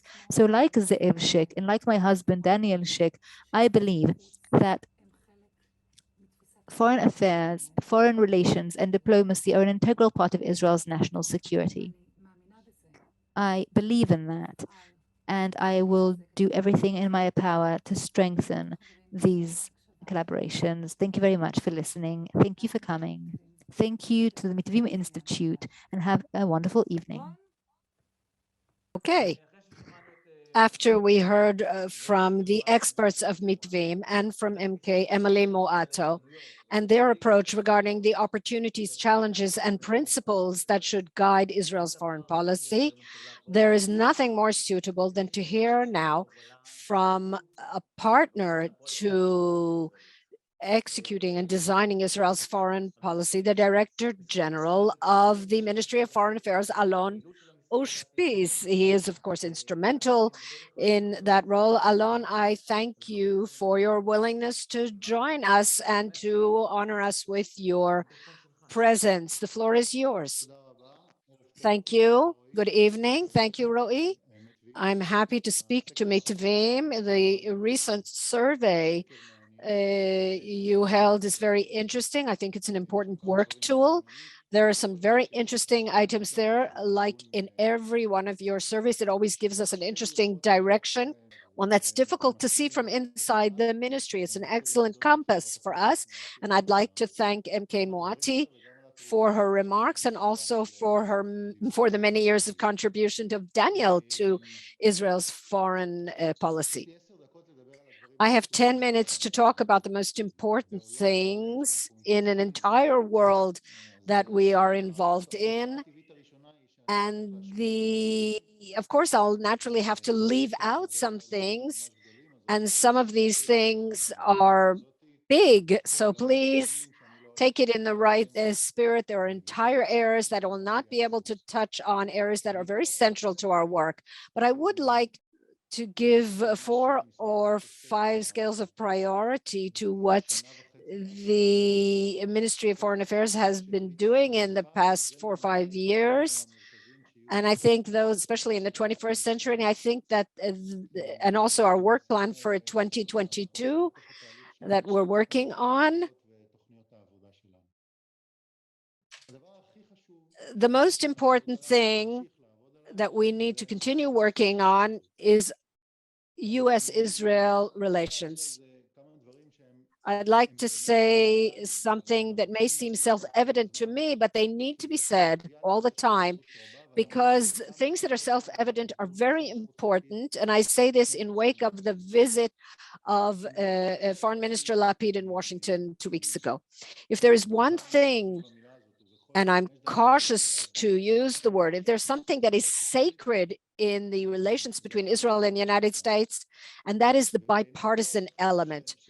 And the most important thing that I saw in Minister Lapid's visit was the visit with the leadership of the Congress, where there's the speaker and the leader of the majority, and next to the leader of the Republicans, which is no longer called the leader, minority leader, for politically correct reasons. And it's a meeting. There's been a long time since a meeting of that kind has been held with an Israeli foreign minister. That is a bipartisan meeting. They talked about Israel, about support for Israel, about support for Iron Dome missiles, the supply of Iron Dome missiles, and a support for the Jewish people. I don't think that it is right to look at US-Israel relations as something that can only be conducted on the basis of agreements and consensus. That's not realistic. But the ability to hold a discussion on those agreements in a fundamental fashion, when most of the time the discussion is held in a closed room, and even when it comes out, it is managed, that's something that's very, very important as I see it. I think that's where we are now. And another thing that is happening over there, and I'll get to the Iranian subject as well, because that's a central aspect as well. I think there's a very healthy shift in recent months to a much more focused and practical discussion on the collaborations and the areas that we can focus on. So when we recently in the United States, we talk about the allotment or allocation of X amount of dollars for health. And previously, when the Prime Minister was in Washington, we talked about a joint foundation for clinical technologies. And there is a whole list of areas where, for example, South in the borders in South America of Latin America to prevent immigration. It's very practical aspects, and that's very important. That's the first point. The second point is the Iranian issue. I think that one of the things that was very striking in the talks with both the Prime Minister and the Foreign Minister is that there is a very strong overlap in the sense of the threat. It's not that we have one assessment of the threat and they have a different assessment of the threat. We're very much in the same place. There are differences in the approach of what is the best track to deal with it. The Americans say they prefer to return to the JCPOA, and they say that we prefer the diplomatic track. And we say that return to the JCPOA is not the right way, and we prefer to exercise pressure. But they say other things, which I heard very clearly on this visit. For example, they spoke, I think, more concretely than in the past about certain variations of that all the options are on the table.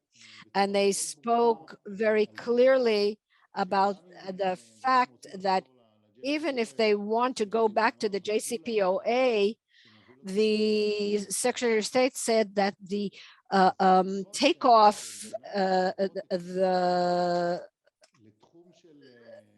the track is much shorter now for that. I want to choose my words cautiously. The third thing, and that's, I think, one of the most dramatic things that happened in the Middle East, that's the whole matter of the Abraham Accords, or as they call it, peace and normalization agreements. I have not seen a more dramatic thing in recent years than that in the Middle East. And I think this has huge strategic importance. I think that the fabric of these relations is very healthy. It is a fabric that is based on ties between peoples, on practical cooperation. This is also reflected in the survey that you conducted recently. It was very clear that Israeli citizen takes an interest in these countries because of the economic aspect and tourism, and this reflects the agenda of the government. I think it's very healthy that there's a correlation between what the government wants to do in this area and what the public wants. And I think that we've undergone a huge revolution in this area, and also regarding the activity of the Ministry of Foreign Affairs in the Middle East. The most simple aspect is that we've gone from 2 delegations, one in Amman and one in Cairo, and now we have 6 delegations. And that is a situation, the last time we were in that situation was deep in the 90s. It is a completely different landscape for Israel, the transition from 2 to 6. And I also think, I have almost no doubt that in the coming 2 years, we will grow beyond 6. The story of what we saw in this regard in Washington on our recent visit is a very important angle, because in all the talks, the foreign minister held a very practical discussion with the Americans on how to deepen the cooperation and expand the cooperation. And it was completely clear that the Americans are totally committed to it. And here I'd like to add one more thing, which I consider important. There is an approach on the part of the foreign minister that he calls bridge building diplomacy. And there's something very nice about it. It looks good, it's attractive, it's pleasant to the eye. We are moving over from bilateral diplomacy to trilateral diplomacy, and then we're making it even bigger. And these things have a very great importance, and I'd like to illustrate it with an example. The interaction between us and the Emirates and Washington started out bilaterally, and then it moved over to trilateral, Israel, the UAE, and the US. And then on Wednesday night, in a summary between the Secretary of State and the foreign minister and the foreign minister Abdallah of the UAE, we went to something that was quadrilateral, which happened here in this room on Monday, and that was a Zoom discussion between Foreign Minister Abdallah and the Foreign Minister of India, Gaishankar. And this four-way talk was one in which the four ministers agreed that at some time before the end of the year, there would be high-level officials that would be meeting in Dubai and holding talks on how to do strategic infrastructures together, how to work together on matters related to technology. And as I see it, that's the most beautiful aspect of this whole story, that you take something, you grow it and multiply it, and then use it as a platform for collaboration and cooperation. This platform with the UAE, with Bahrain and Morocco, stands on very practical things, companies, in terms of rather societies, the private sector, people. And this was expressed right away in terms of visas and flights, and the fact that we signed a green corridor agreements with the Emiratis is another example of that. Another thing I want to talk about is the Palestinian issue, which, as I see it, is rising in terms of its importance in what we're doing and what we need to do during 2022. And I think the main platform is the vision of the foreign minister who's talking about economy in return for security. The Gaza component of this is very important because it offers an alternative that needs to be translated into action, which is an alternative for these rounds of violence. That seems to me something that is a must for a country that has to contend with these things on a regular basis. And the second part, which is no less important, talks about the Palestinian Authority. And it says two things. The foreign minister says in his speech, I'm in favor of separating politically, even if I know that it's not feasible right now. And this, I believe, this statement is the basis for future political prospects. And the second part of the statement is no less important, and we need to strengthen the Palestinian Authority. That's what the foreign minister said. Two aspects: economy in return for security. These are components that give a holistic, and strengthening it, that this gives a holistic picture. The fifth thing, and it's only the fifth thing because I don't have more time to talk to you, and that is the subject of work processes in the foreign ministry. Mitvim measures every year what the Israeli public thinks of the ministry and of the foreign policy. And ultimately, like with every ministry, if you want to do all those things, you need to address resources. And it's no secret that 2019 was a year with very serious challenges in terms of resources, money, and personnel. And I hope that this budget will indeed be passed. The budget will be passed during the coming month. And if it doesn't pass, then the things that we will have to contend with are in a completely different galaxy. I don't want to use harsher words than that. I think that's harsh enough. This budget does two things. It gives the ministry the ability to do long-term planning.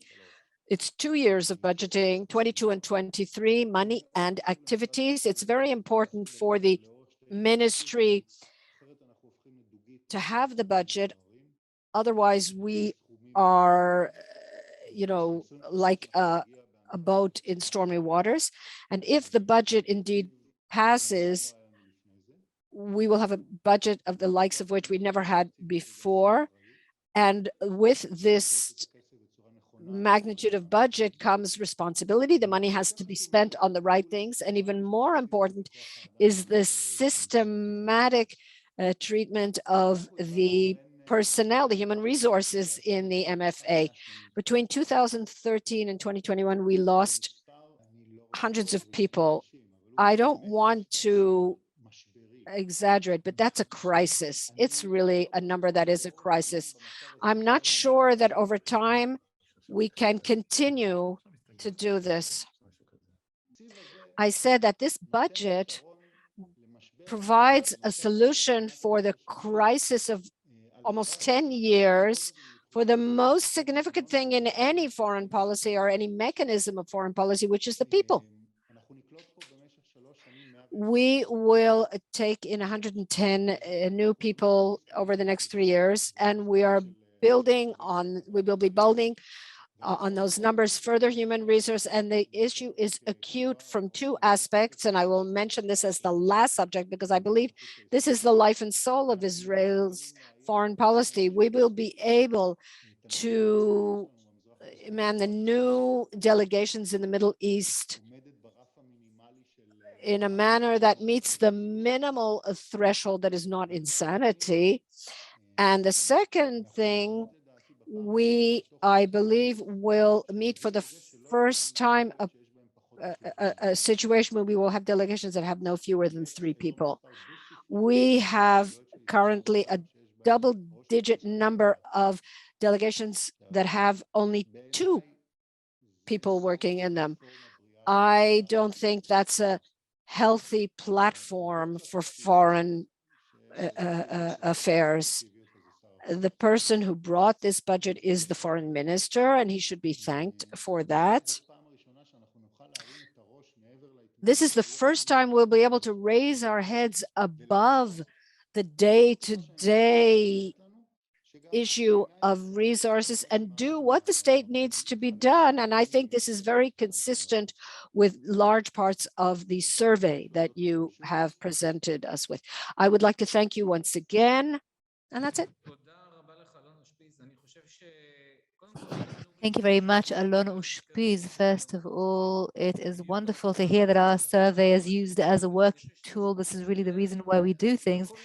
And for every statement you've made, we can double click and go into a 2-hour-long discussion. This could be really fascinating on various interfaces, both in terms of the resources and enabling the Ministry of Foreign Affairs, and the fact of what we can do, normalization, how can we create this multi-connectivity that you mentioned.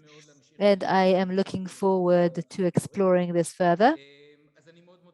So I'd like to thank you very much for your words. Merav, the floor is yours.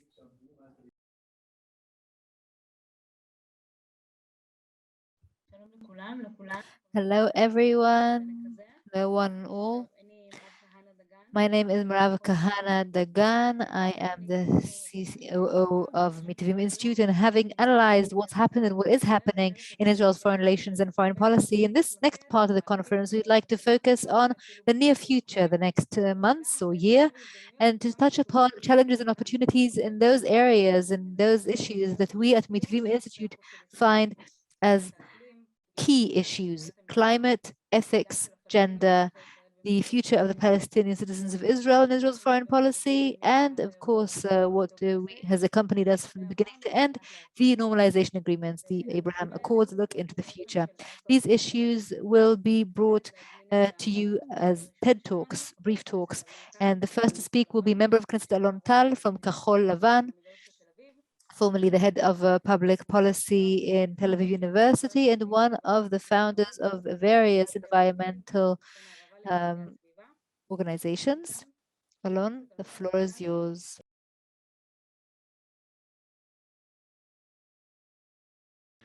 Thank you very much. I'm delighted to be with you, Merav. Listen, in a week's time, the climate conference, COP26, will begin in Glasgow with 192 countries convening in order to discuss the necessary collaboration and necessary policy in order to save the planet, or at least prevent an existential anarchy that will completely change everyone's lives, certainly that of our children and grandchildren. And the question that's being asked, and I think that in this forum, certainly I am very happy that the climate issue is being included, is what is our role as Israel? Because if we will be truly honest with ourselves, the climate heritage of Israel in the international community is not is not something that we pride ourselves in. We have taken part in an ecological and urgent issue. And when all Western countries got on board, Israel said, no, we won't be there. Whoever was in the army remembers how we treated those who didn't get on board, and we don't want to be there. So I'm very happy that there are kind of signs of a change, and that the Israeli government has already passed very important decisions about Israel's objectives in terms of minimizing emissions and various other issues. Is it enough? No, certainly not. If you follow us, and you've been following us for many years, I have a bit of a background, and I talk about climate and policy, and I've been given courses on the subject just to demonstrate. The state of Israel has said that by 2030 it will reach 30% renewable energy. In the United States, by 2035 they're going to be at 100%. We want to reduce our global greenhouse gas emissions by 75%. That is the government undertaking, which is more than zero, which was the past. But in the United States, they're already talking about 52%. So we started to kind of get on board, but there's still a long way to go. So I could talk about the empty half of the glass or the full half of the glass. But we're talking about regional policy, and I'd like to present an argument that if the state of Israel will be resourceful, and if we will continue to strengthen regional ties, we will be able to make use of the climate crisis in order to strengthen our relations both with the Hashemite Kingdom of Jordan and the Palestinian Authority. I was among the founders of Echo Peace, that has offices in Tel Aviv, Amman, and Ramallah. We started with Egypt, but they're not there at present. It's been going on for the last 25 years. And we have promoted a plan that says that every country has to use its advantage or its edge to do two things. First of all, Jordan is perhaps suffering from a shortage of water. And it's the people living in Amman, which is a capital, it's civilized, it's organized, they get water 8 hours a week. And if a family doesn't fill its tank on the roof, they won't have basic hygiene for a week. So this crisis is very, very severe there. And we know that Israel is a leader when it comes to desalination technologies. We have really undergone a true turnaround in the last 20 years. We used to suffer from drought. We used to feel like we didn't have enough water. And now we're one of the safest countries in terms of provision of water supply to a certain extent. The problem is that desalination requires a lot of energy. And if we truly want to be serious about the world's expectations, it means that we have within 9 years, cut greenhouse gas emissions by 50%. And we can't reduce the emissions while desalinating. So the idea was, let's take Jordan. They have 66 kilometers, at least 3 times more than Israel.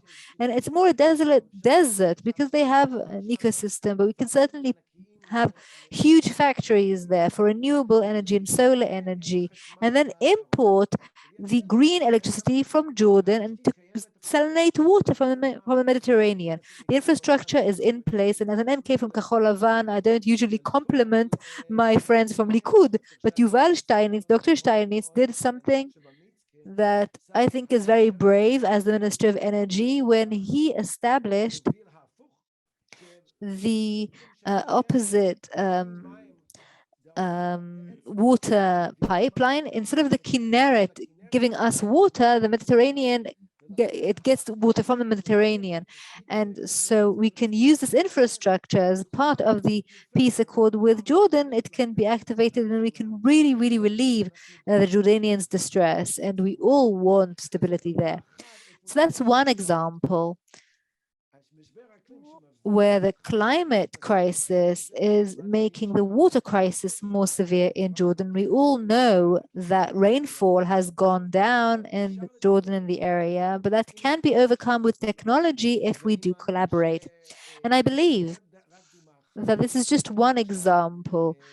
We are now starting to think together with our friends and colleagues from the UAE about other things. But I want to warn you that not every collaboration with our neighbors is a partnership that is aligned with the climate principles. And I'm, of course, talking about the agreement between RedMed, which is supposed to provide at least 700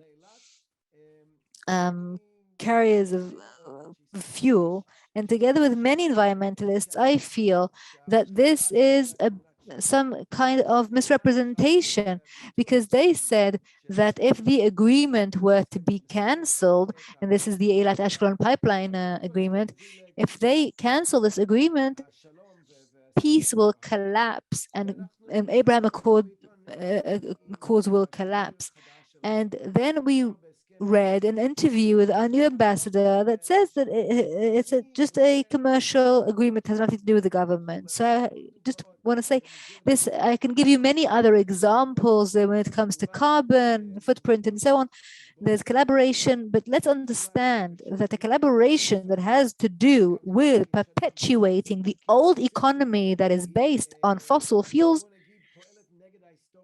goes against history, goes against world consensus. And I'm very happy that next week, the Prime Minister and the Ministry of Environmental Protection will get on a plane and present a new approach, a new perception. And there's a long way to go still. But once we said that by 2050, we want to reduce our greenhouse gas emissions, that's a huge step. And hopefully by then we'll reach 100%. But even if it's just 85, like they said, if we don't want our children to really live in a very hot environment, then it's time to understand that the climate crisis is not just some gloomy, dark prophecy.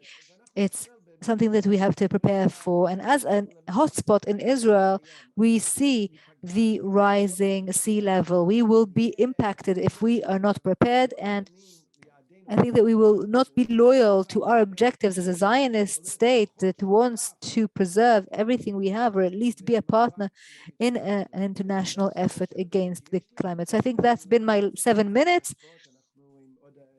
Unfortunately, I still have to go vote with our narrow coalition. I have to quickly run out and vote, but thank you very much for this opportunity. And I'm very happy with this conference. Thank you, Gil, and thank you, Merav. Thank you very much. Thank you, MK Alon Tal. And we certainly share the same view that this is not something that's a far future. It is here and now. And as our poll shows about foreign policy, the public too feels the same way, that it's urgent, that we need to take care and address the climate crisis, and we need to do so on an international level. There is a survey I recently saw where concern for the climate is shared by all sectors. 65% of the ultra-Orthodox public, 85% of the secular public. It means the lion's share of the public in Israel do not deny this. And in the United States, polarization around climate crisis is a tragedy. And because of this tragedy, they have lost valuable time in terms of the international effort. So I'm very happy to see that here in Israel, we have a consensus, and there's also someone now at the White House that also understands the urgency and is being a role model in that respect. Thank you very much. And from one important topic to another, we'll now talk about ethics Ethics and Foreign Relations. And it'll be presented by Noah Landau, a journalist for Haaretz, who is the political correspondent for Haaretz and head of the news. She's also the head of the news of the English edition, and she's also part of the board. And she was the founder of Haaretz 21, which is a project in the Arab sector in Israel. So it's not the first or last time where Noah takes part in our conferences, and I'm very happy to give her the podium. Thank you very much. Welcome, everyone, and thank you to Mitvim for inviting us. I'm always happy to take part in your conferences, and I enjoyed the previous speakers' presentations immensely. We're now going to talk a bit about philosophy, so I hope you have enough energy for that. I'm going to talk about ethics and relations in two parts, the principal question or the local questions. So as for the principal or basic question, is there room for ethics in foreign policy? What's ethics? What extent of ethics? These are all questions that we can go back in time with, back to the philosophical, theological, greatest, most basic and fundamental questions about the nature of man, whether we live in an anarchy or it's a nature where we are one against the other, or whether our natural position is to collaborate and have shared values and common denominators. And whoever learned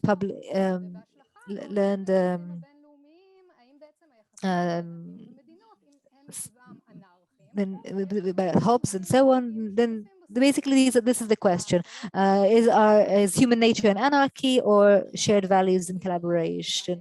So in the imperialistic era, they tried to justify controlling other nations by saying that they're developing them. This was Marxism that looked at materialism, feminism, and I can't wait to hear Tanya after me. And of course, the philosophy of post-World War II, when the international establishments were set up, striving to present shared values by the entire international community. So at this time, the foreign relations or international relation literature also evolved, and it has a lot to do with your school of thought, because Morgenthau and others political science scholars will say that there is no room for ethics in foreign policy. People in different countries have very narrow interests, and it's a sum-zero game over resources, and power is the main resource, whereas the liberal or idealistic schools of thought will say simplistically that there is room for ethics. We can collaborate in the international arena, we can have shared values and shared interests. Various institutions can promote this, and it's just as important as use of force. If you think about the values of the shared values in the United States, the Americans have always worked or have always acted based on these values. Of course, there's also a kind of in the middle, different red lines. There are also combining approaches that even being proper as a country serves it. For instance, Yossi Beilin wrote about that here in Israel. And I think that to date, and I'm emphasizing that it's to date, the bon ton in the international system is mostly controlled by the Western liberal narrative, where there's an international law and shared systems and so on. To date, it is still relevant, especially after Trump was not re-elected, and now everyone's optimistic. And here again, Biden in Afghanistan is an asterisk. So this liberal thesis in general has not been crumbled, but it's being threatened by China, by Russia, by the extreme right in Europe. And in this campaign, and now I'll move on to the domestic front, to Israel. Here, Israel still to date has a strategic interest to be seen as part of the liberal Western side when it comes to ethics and foreign relations. The problem is that it's become harder and harder in view of the reality on the ground. Israel's foreign policy has shifted from the desire to become a part of the family of nations and the fact that in reality the occupation doesn't really allow it to be liberal. Look at Israel's public diplomacy, which keeps showing Israel as the only democracy in the Middle East, a Western advanced a country with LGBTQ rights and so on. On the other hand, the objection to the UN, to international law, to The Hague, and the ICC and so on. So Israel's constant need to justify its military control of the Palestinians requires it to forge alliances with a non-liberal part of the international map, even if it wasn't the kind of ethical image we'd like for ourselves. We saw it with the alliances of the divide and conquer that Netanyahu initiated. We saw how he let go of all kinds of moral Jewish values in order to be in a relationship with Poland when it comes to the Holocaust and so on.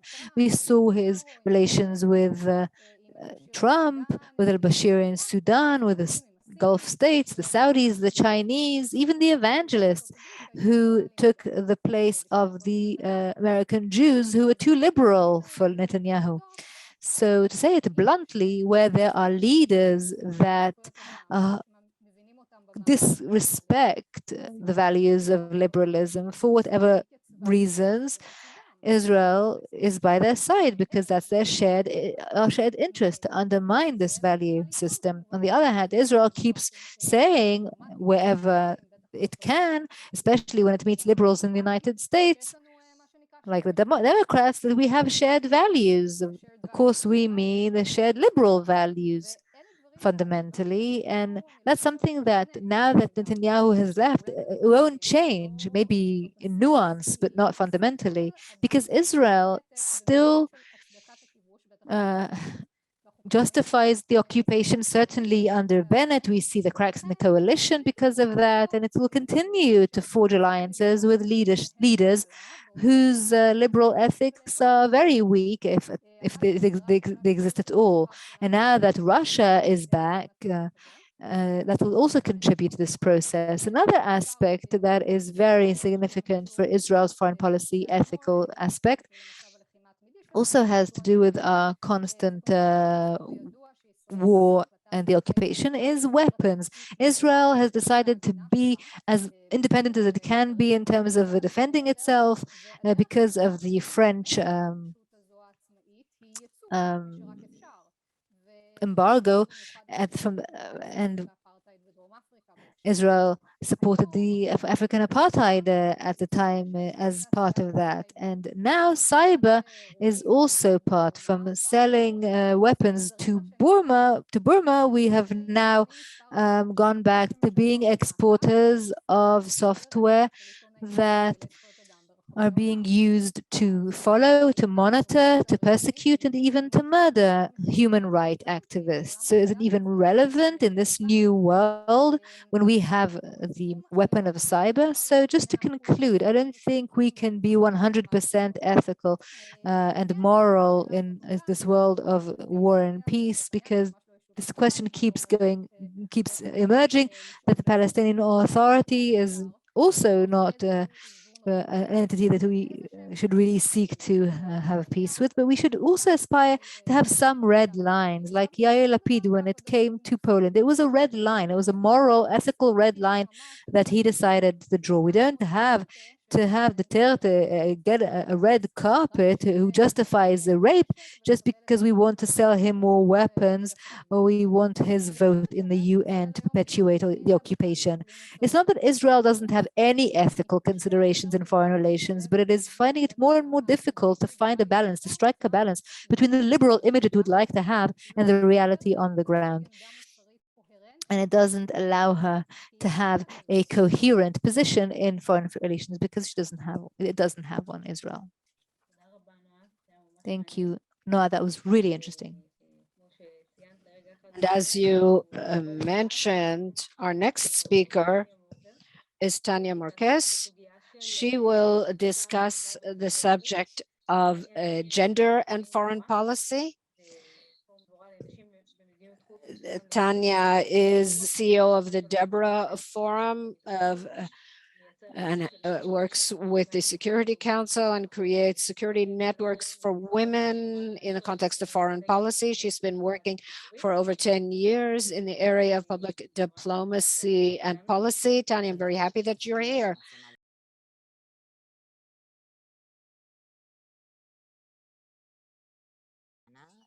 Thank you very much for the invitation. I'm a little bit hoarse. I don't usually sound like this, so I apologize. We are marking this coming week 21 years since the UN Security Council resolution. The forum was established in wake and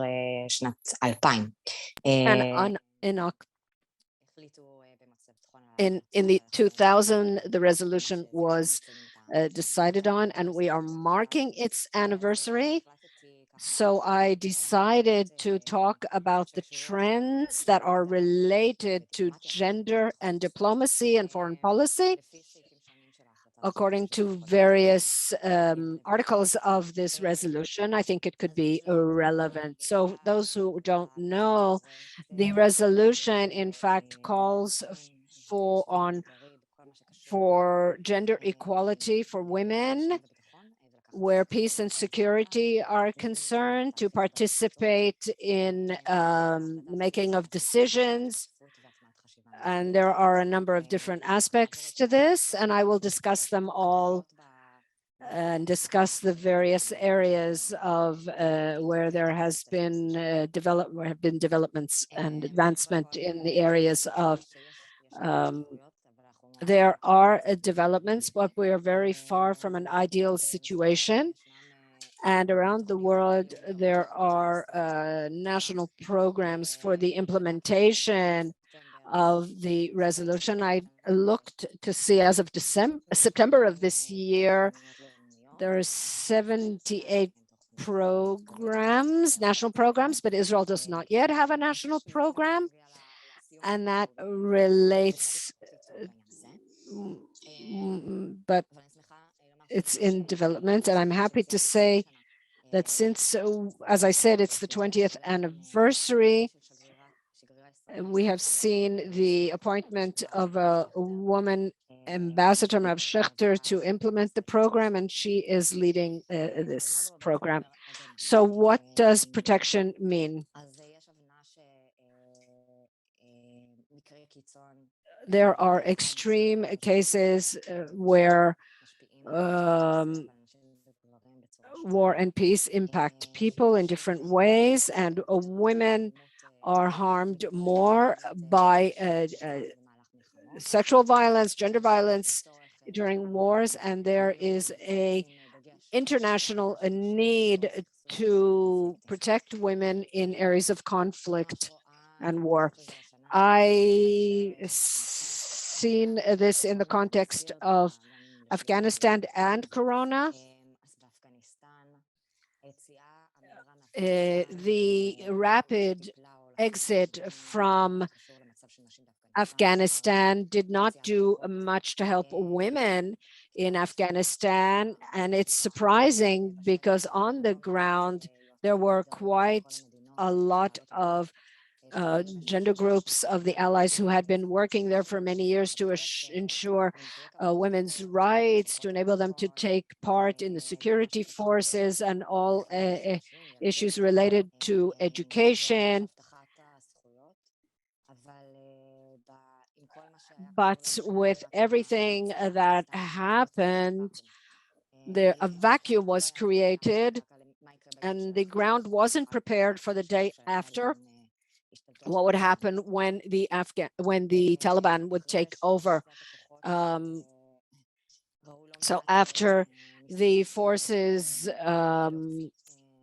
withdrew. There were efforts to get women out, and various there were specific women who were named that needed to be taken out, people who had helped the allies in Afghanistan and to get them out. And clearly the Taliban are not keeping their word where women's rights are concerned. We were told that this was a slightly different Taliban this time, more modern, and that it wouldn't push women out of centers of decision making, but that is not the situation on the ground.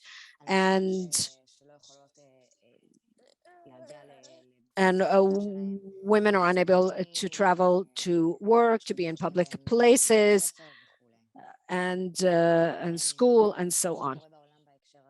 And what's happening in the rest of the world, with the exception of assistance delegations and humanitarian help. And there are what about women's rights in return for financial help? It's a moral dilemma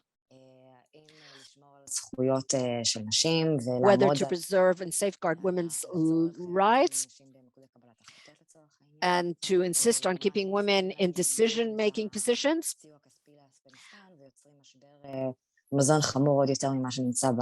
or to halt the financial assistance to Afghanistan and cause an even more serious food crisis than already exists. So that's a serious moral dilemma that's being discussed in various international forums. I'll tell you what's not being done. There are no negotiations. Negotiations with the Taliban don't involve women. And we saw that before the withdrawal of the forces, and now too, and that's of course ridiculous.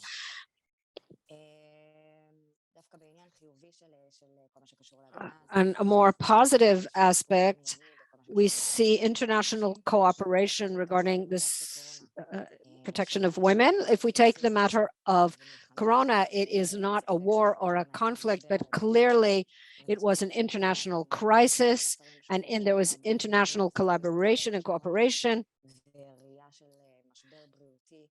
And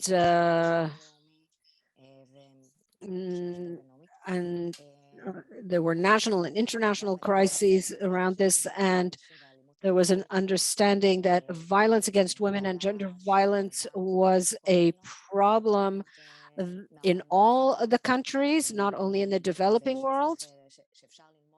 And it is, one can learn from different countries regarding this subject. One example, Israel can perhaps boast and be proud. Israel appeared in a UN forum regarding various technologies to fight gender violence. Regarding participation, here too, we are seeing positive trends where we see there are more women involved in elections. There are 7 British women ambassadors, and they deliberately placed women in key positions. No, there are simply more women who are part of the managerial cadre in foreign ministries, and in Israel we're seeing that too. And I can say that from talks today, I'll say bravo to the CEO of the Ministry of Foreign Affairs, who's doing a very good job to advance more women to senior positions in Israel's foreign service. And in the Israeli Foreign Service, the situation is still not great in terms of the most senior positions. There are 22 women ambassadors out of 100 plus, about 18%. And when we talk about delegates, there are 7 of 19 CEOs, not bad.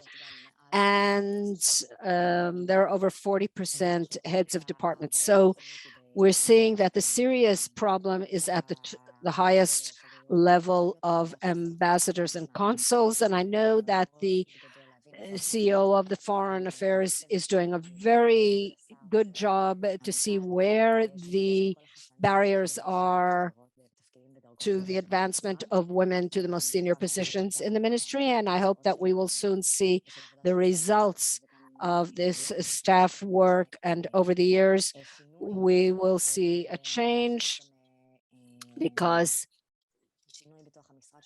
there are changes in the ministry and we're seeing more women.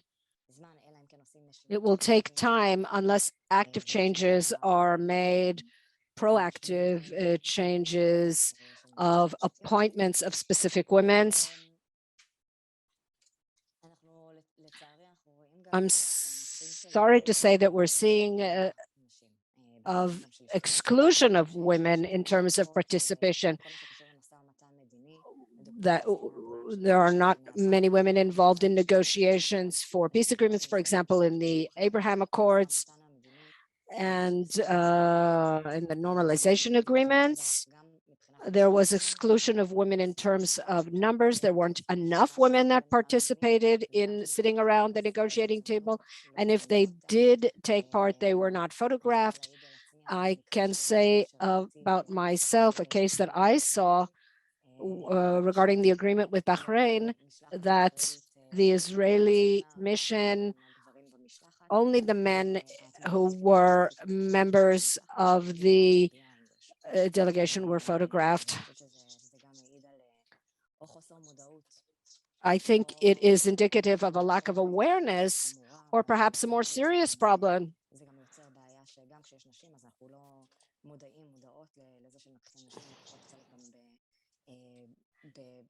And we're not seeing women participating in such significant aspects of the negotiations. I'd like to talk about gender mainstreaming, and that is looking at different aspects from different perspectives of different populations, different population groups. And I'd like to say on a positive note that in recent years, there's a trend of gender mainstreaming in Israel and the world. There's something called feminist foreign policy, where foreign policy is looked at from different perspectives. As I noted, the health crisis and Corona, which is included, absolutely included in areas that are discussed and managed on a senior level, the matters of national resilience, education. In Israel, there is an advisory committee to the National Security Council, and it's looking to see what's happening around the world. And I have also consulted to that committee, and there are some very nice collaborations on this subject. The creation of civil society and various third sector organizations with government work. But here too, there's still a great deal of work to do. Where the implementation of a national program for Israel, there isn't a program yet. So I hope next year at this conference, we'll be able to talk about such a program and how it's being implemented in Israel. And I think the collaboration that the Ministry of Foreign Affairs is leading with the other ministries is very positive, and together with various organizations of civil society. And that's it. Thank you very much.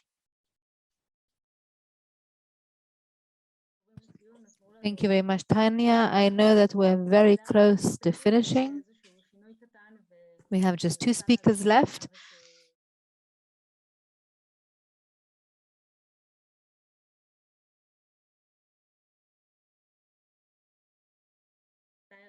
Let's now have Taher Abu-Ras, Fellow for Israel Research. I see he's already here. again, fellow for Israel research at the University of Maryland Gildenhorn Institute. He is researching the development of Jewish identity in Israel and its impact on the Israeli-Palestinian conflict. In addition, he also has background in the Musawa Institute and the Equal Opportunity Forum. So, Tyre, thank you very much for joining us. Thank you very much, Merav, and thank you, Mitvim. And I prepared to be the last speaker. So, thank you very much. We're talking about something that way back in the 1990s was popular, or at least relevant. Since then, we're no longer there. However, I hope that there will be regional changes that will lead to Arabs being able to once again play an active role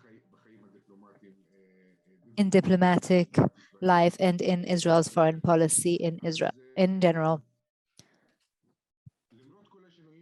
Despite all the changes that have taken place in the last 20 years, there is still one fact that hasn't changed, and that is really my main theme today, and that is that the Palestinians in Israel cannot be part of Israel's foreign policy, and to some extent they don't want to be part of Israel's foreign policy, as long as the peace discourse is one of elites, and the peace is only between elites and not nations. When the peace is between nations, or at least there is a sincere, honest attempt for this peace to be between nations, and of course it has to come from both sides, not just from the Israeli side, but since we're talking about Israel today mostly, then I'm concentrating on that. As long as there is no real attempt to have this peace between nations, Arabs in Israel don't have the ability to take or to play an active role in this peace and to divert it so that it can really be in a place where all Israeli citizens can enjoy it. And the truth is, the state of Israel, even if here and there it has announced that it is interested in collaboration or in full normalization, it was always on the theoretical level. Israel was always interested first and foremost in peace between elites based on security interests. Israel's security interests were always top priority, and everything else were prioritized differently. And if I have time, I'll talk about that. They're not really all that important. If we take, for example, peace with Egypt during Mubarak's time, then Israel always claimed that Hosni Mubarak's regime focused too much on security and security interests, and he did not agree to normalize relations in other areas. But Israel, too, never tried to step away from this reality and, for instance, to integrate the Israeli Arabs into the discourse with Egypt. And sometimes in the United States, if they wanted to pressure Egypt during Mubarak's regime, then they would ask the United States to pressure Mubarak, saying that he only collaborates with Israel on security issues. And by the way, with Jordan, the same is true, even though it's a bit different, because Jordan itself has tried to invest in its relations with the Arab society, usually for financial reasons that have to do with Jordan, because about 90% of Israeli tourism to Jordan comes from Israeli Palestinians going to Jordan.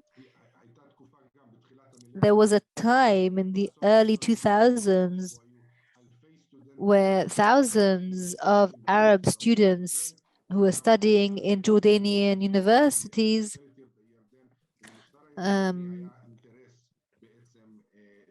provided an interest for Jordan to invest in Israeli Arab society and get close to it. And all of these attempts to become closer did not happen formally in a normal way through the Israeli government, for instance. It was always through Arab MKs or all sorts of other ties, tribal ties, and so on, but never formally through formal channels like the Israeli government, because the government in Jordan also realized that the Israeli government is not interested in relations with Israeli Arabs, and so it didn't go through the Ministry of Foreign Affairs or through the government of Israel.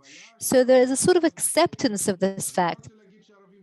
And I don't want to say that the Arabs in Israel are a separate entity, but it's kind of become fixated that they're not part of the Israeli foreign policy and that it's acceptable to the political elite in Israel and also to Arab society. And of course, this has to change for Arab society to be able to play a more significant role in Israeli diplomacy.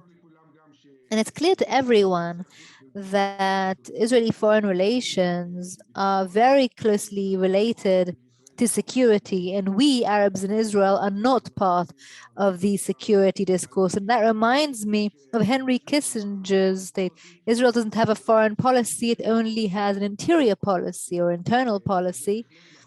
And that's certainly true with regard to Arab society in Israel. We're just not part of the foreign policy, which is already non-existent, or at least in the past wasn't. I think in the last few years there has been a change, but not enough. That's why the nature of discourse in Israel when it comes to Palestinian Arabs and in general needs to change. Take, for example, this last week and the visit of Prime Minister Bennett. Remember that there are the million immigrants from the former Soviet Union in Israel, but we don't hear about the Israeli government's desire to have a cultural relationship and ties with the entire discourse in the media of the last week was about Syria, about the Israeli Air Force's ability to operate there. And of course, that's top of the agenda. But how can you meet with the head of a superpower like Russia, a 5-hour meeting, more than 5 hours, and we don't explain to the Israeli media that issues that have to do with cultural collaborations were part of the discourse. We also had some gossip about Ze'ev Alkin. Did he go to sleep? Did he not fall asleep during the meeting? But we don't hear anything aside from security, geostrategic discourse, or whatever you want to call it. And it's a kind of, it's part of the state of mind, whereby Israel's foreign relations are an integral part of its security discourse. And of course, there is interaction between the two, but there needs to be some form of independence for foreign policy where you can also talk about things that are not just buying and selling weapons or geostrategic issues. And of course, not only is the peace process non-existent in Israel over the last few years, but the peace discourse no longer exists. Whoever is less familiar, then we don't speak anymore about peace. We talk about separation, like divorce. They'll be there, we'll be here. It's not real peace. Even if we do reach a kind of separation, the Palestinians in the West Bank will still remain there, and you will have to, beyond the separation, continue to address them and to be in touch with them, with this population to some extent or another. A little bit about the Abraham Accords.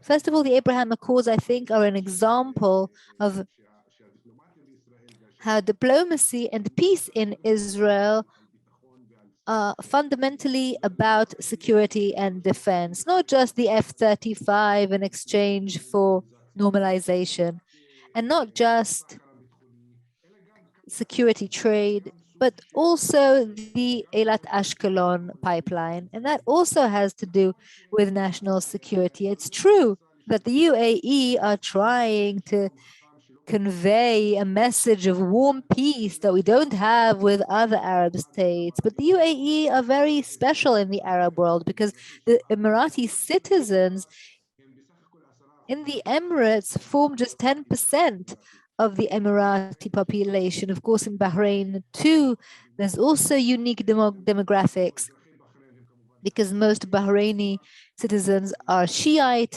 whereas the ruling elite is Sunni and views Israel as a defender against Iran. So peace with those countries too is the kind of peace that is founded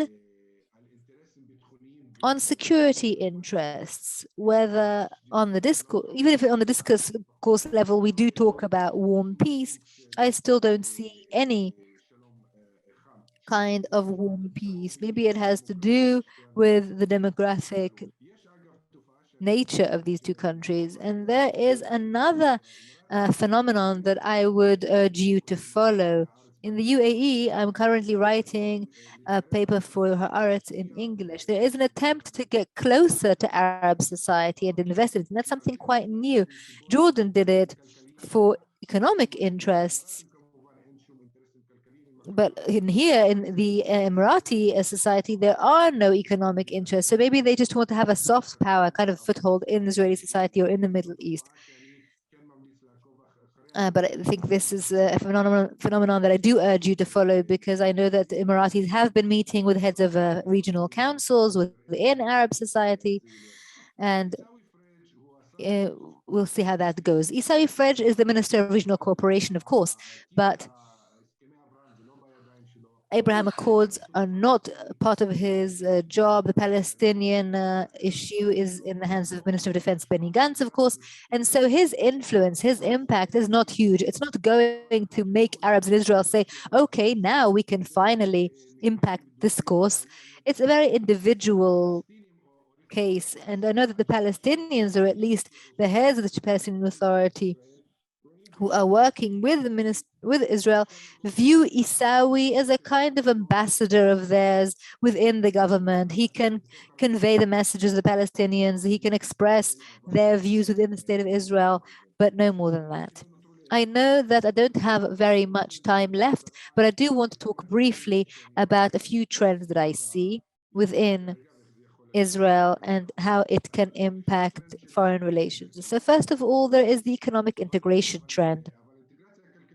But this economic integration remains within the economic sphere of Israel and does not move forward to the national sphere or even the civilian one, because Arab Israelis are outside the civilian discourse anyway, and certainly the national one, as the nation state law clearly says. So the Arabs are left out of this area, and as long as the foreign policy is perceived as part of the sovereign issues, then the Arabs will remain outside it. In the past, there was a consensus within Arab society that there are three ministries that we don't want to be a part of: the public security, the defense, and the Ministry of Foreign Affairs. And the Ministry of Foreign Affairs, in the Ministry of Public Security, that taboo has broken. We are part of it. In the Ministry of Defense and Ministry of Foreign Affairs, however, there has been no change in this regard. Israeli Arabs, according to the Knesset's Research Center, there are only 2.7% Arabs in the Ministry of Foreign Affairs. In the Ministry of Absorption, there are zero, surprise, surprise, but in the Ministry of Religion, too, because they are part of the Ministry of Interior. So some Arabs do work in the Ministry of Interior. So in general, the Ministry of Foreign Affairs is at the bottom of the list. And it's no surprise, because the Arabs, not all of them, of course, but most of them that do work in the Ministry of Foreign Affairs are people who come from communities that do go into the army, that do try to be part of the national discourse within the state of Israel. And I think they too are not really allowed to be part of it. And I want to conclude with one final point.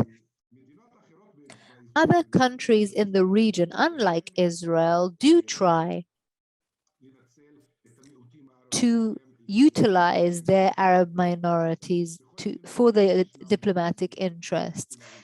There are Arab minorities in all the neighboring countries, or in all the countries in the region. Like take Iran, for instance. In most Arab countries, the cultural attaché is usually one who comes from another background. The Turks, too, at the beginning of the civil war, the Sunni civil war, they also utilized the Sunni minority that are in a certain area of Turkey, concentrated there. And when it comes to humanitarian aid, they also played a significant role. In Ethiopia, too, the Somali minorities, I don't want to go into this discussion, this sort of argument about whether Somalis are part of the Arab population or the Arab world or not, but they too tried to utilize them. But when it comes to Israel, it didn't happen. And so they're going to say, okay, it can't happen as long as the discourse in Israel is security based, and as long as we don't make a sincere attempt to resolve the conflict we live in, which has been impacting us directly, of course, not the Israeli-Palestinian conflict. Thank you very much. We'll go over now to the last speaker for today, Eliav Benjamin, the head of the Middle East Division at the Ministry of Foreign Affairs, and he will talk about other aspects of the Abraham Accords. Thank you for waiting, and we appreciate it very much. The floor is yours.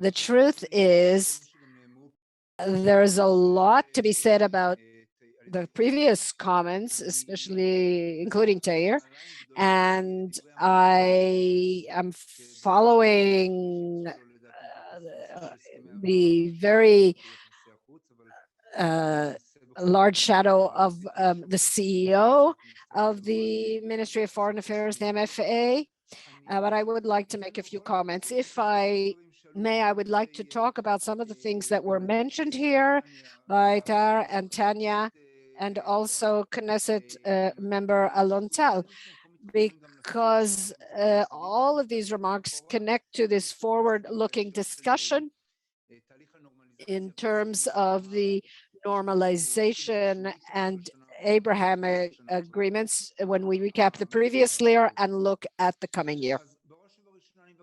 So first and foremost, I would like to deny the main point that the relations between us and the UAE, Bahrain, and Morocco, the security aspect is not the leading subject. The main issues are economic, civic, cultural, and social between the countries. Those are the issues that connect us. Those are the subjects that we are emphasizing, and also look at the scope of the agreements we've signed with each of those countries and what those agreements include. Not one of them talks about security or hardly mentions security, or we're talking there mostly, well, first and foremost, and the CEO talked about permits, aviation, trade, the green corridor we signed today with the UAE and Bahrain, and that is to create the synergy and the connection between the peoples. I will also relate to the matter of security or strategic issues on a regional level when looking forward, but that's not the issue here. But when we're talking about climate, yes, that's one of the challenges, one of the subjects we've been working on in the past year. And it's Eco Peace as an organization is familiar with that. That is something that we are indeed emphasizing, and that is an issue of security for every single person on earth.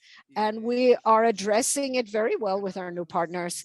And the same is true on matters of gender. Tanya spoke about gender, about the place of women and the place of women in other societies in the diplomatic discourse. Just a month ago, there was a joint declaration in Geneva at the initiative of the 4 ambassadors led by our ambassador, a woman in Geneva, Alon together with the Emiratis and Bahrainis and Moroccans, that there should be a role for women in diplomacy and in peace processes around the world. So what better example of that can we find? We are placing these things up front, and that is the type of discourse and the type of things we have placed on the agenda when we look at the coming year or when we look to the future.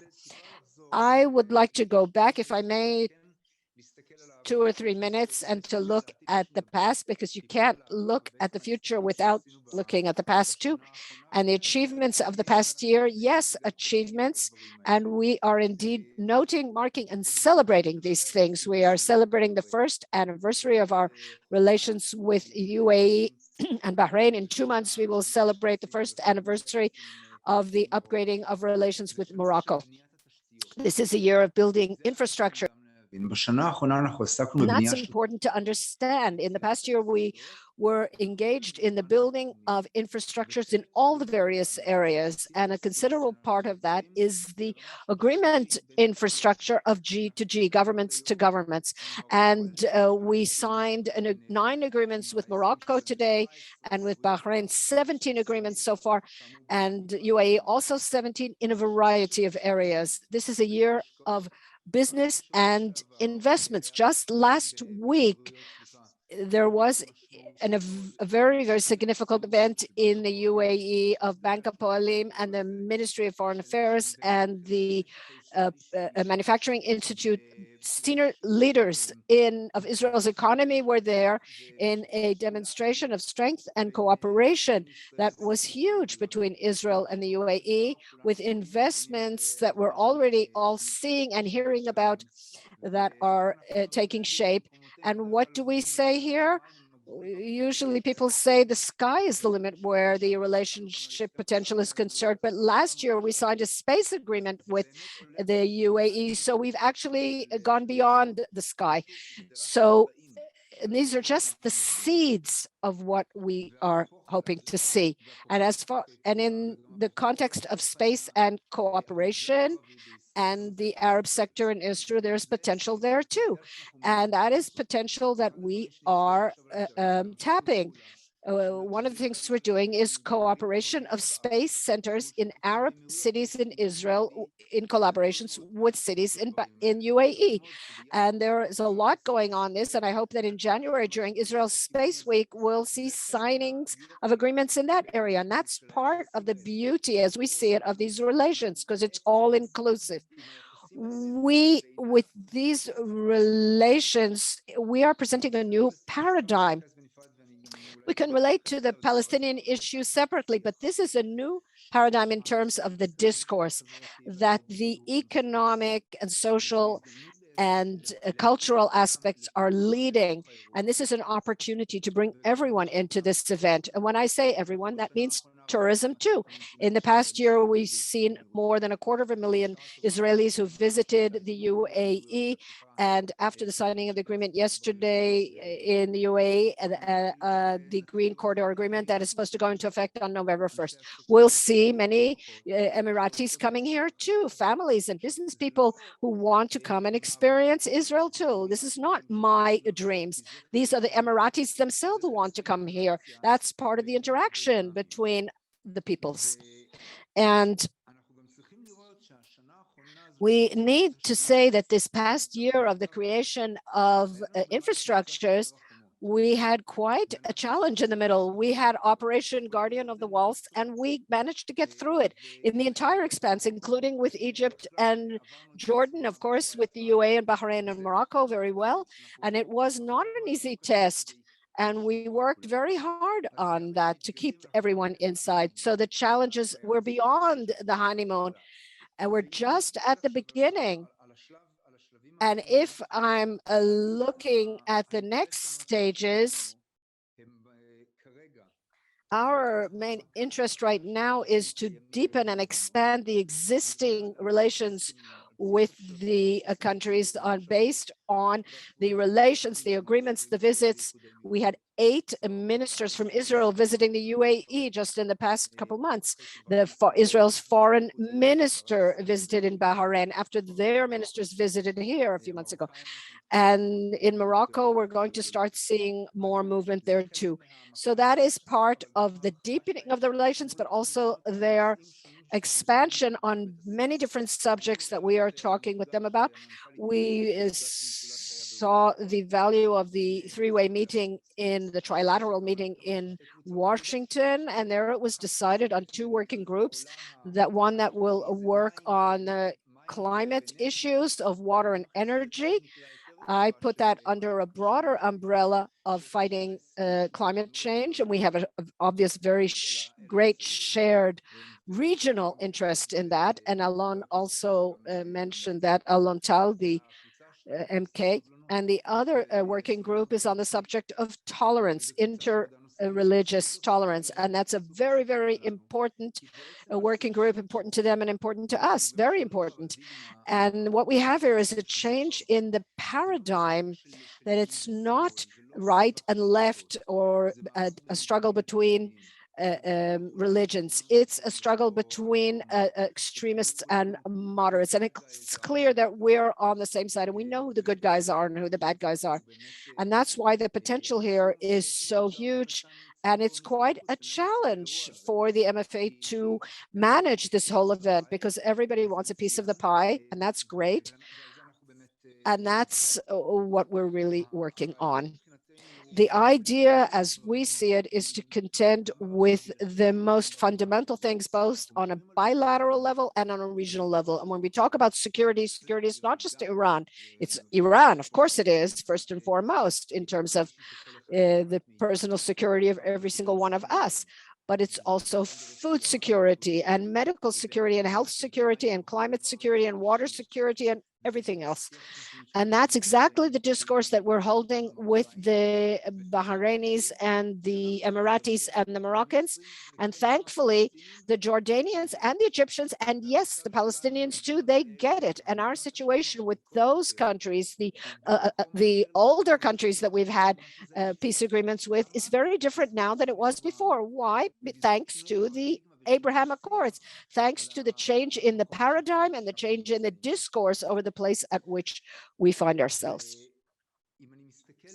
And if I look forward to what we are interested in, it may not be typical of diplomats in the MFA, but I look at it less cynically, genuinely, for the sake of people, our children, the world, of the desire we have to enlist support in the purest way possible. And if we have the Indians, who are a super central actor here that the CEO discussed in this expanse, that's a classic example. We want more. They need to understand that we are in a different kind of discourse. It's more yes than no, and how we can add all the different actors and different initiatives and place them in this cart. And when I look, perhaps the last item, or as I look to the future in the coming year, I think that the discourse needs to be different, and our challenge is to create more dividends that lead to genuine connections between people, so that ultimately the people in the region will benefit from these fruits, literally from these fruits, because we're exporting fruits and vegetables to the Gulf as well, but they'll also benefit from the contact with one another, with all the problems that will be on the way, and there will be problems. That's part of it. So that's perhaps a good sign, a positive note to end the day. And yes, there are challenges, and we will contend with them. That's part of it. But we're in a completely different place now. And I think there will be surprises on the way and more achievements. Thank you. I'd like to thank Eliav Binimin. You have to be a very special speaker to keep your audience riveted after 3.5 hours, and especially at this time of the day. We started with breaking paradigms in the context of normalization, and Eliav's words conclude this discussion with breaking paradigms. Is a very rich fact that Eliav is talking about, and regarding the actualization of the potential. But when we're talking about future, these are the directions we want to go in to combine the knowledge. And I think he deals with areas that are not just G2G. So there's really very, very interesting synergy here. Because it's almost morning, as it were, I'd like to thank all the participants, the hardcore that remained all the way to the end till 8 o'clock. I think it's been a fascinating day. There are a lot of very interesting points to continue with, and we will indeed take them and develop them, whether it will be in different conferences or in documents. There's a lot of food for thought here and for additional activity. I'd like to thank wholeheartedly our staff, to my right hands and left hands, to Merav, our deputy CEO, who has been working so hard and done such a great job, and Dr. Ro'i Kibrik, who led this the first panel so masterfully. And I'd also like to thank Victoria and Karin and Ayelet, our media consultant, who did an outstanding job, to thank our president, Dr. Nimrod Goren, and to thank the heads of the various divisions who contributed each in their own area to the success of this event, Ksenia and Maya and Lior in the Palestinian area. I hope I haven't forgotten anyone. Merav, did I forget anybody before we say goodnight? But I thank you very much. I recommend we are about to publish our expanded document of recommendations that will touch on almost every area we talked about today, and we'll be in contact about that. And I'd like to thank you all. I wish you all a wonderful evening. Thank you for your participation, and we will meet on happy occasions and on other opportunities. Good evening. Thank you, Eliav.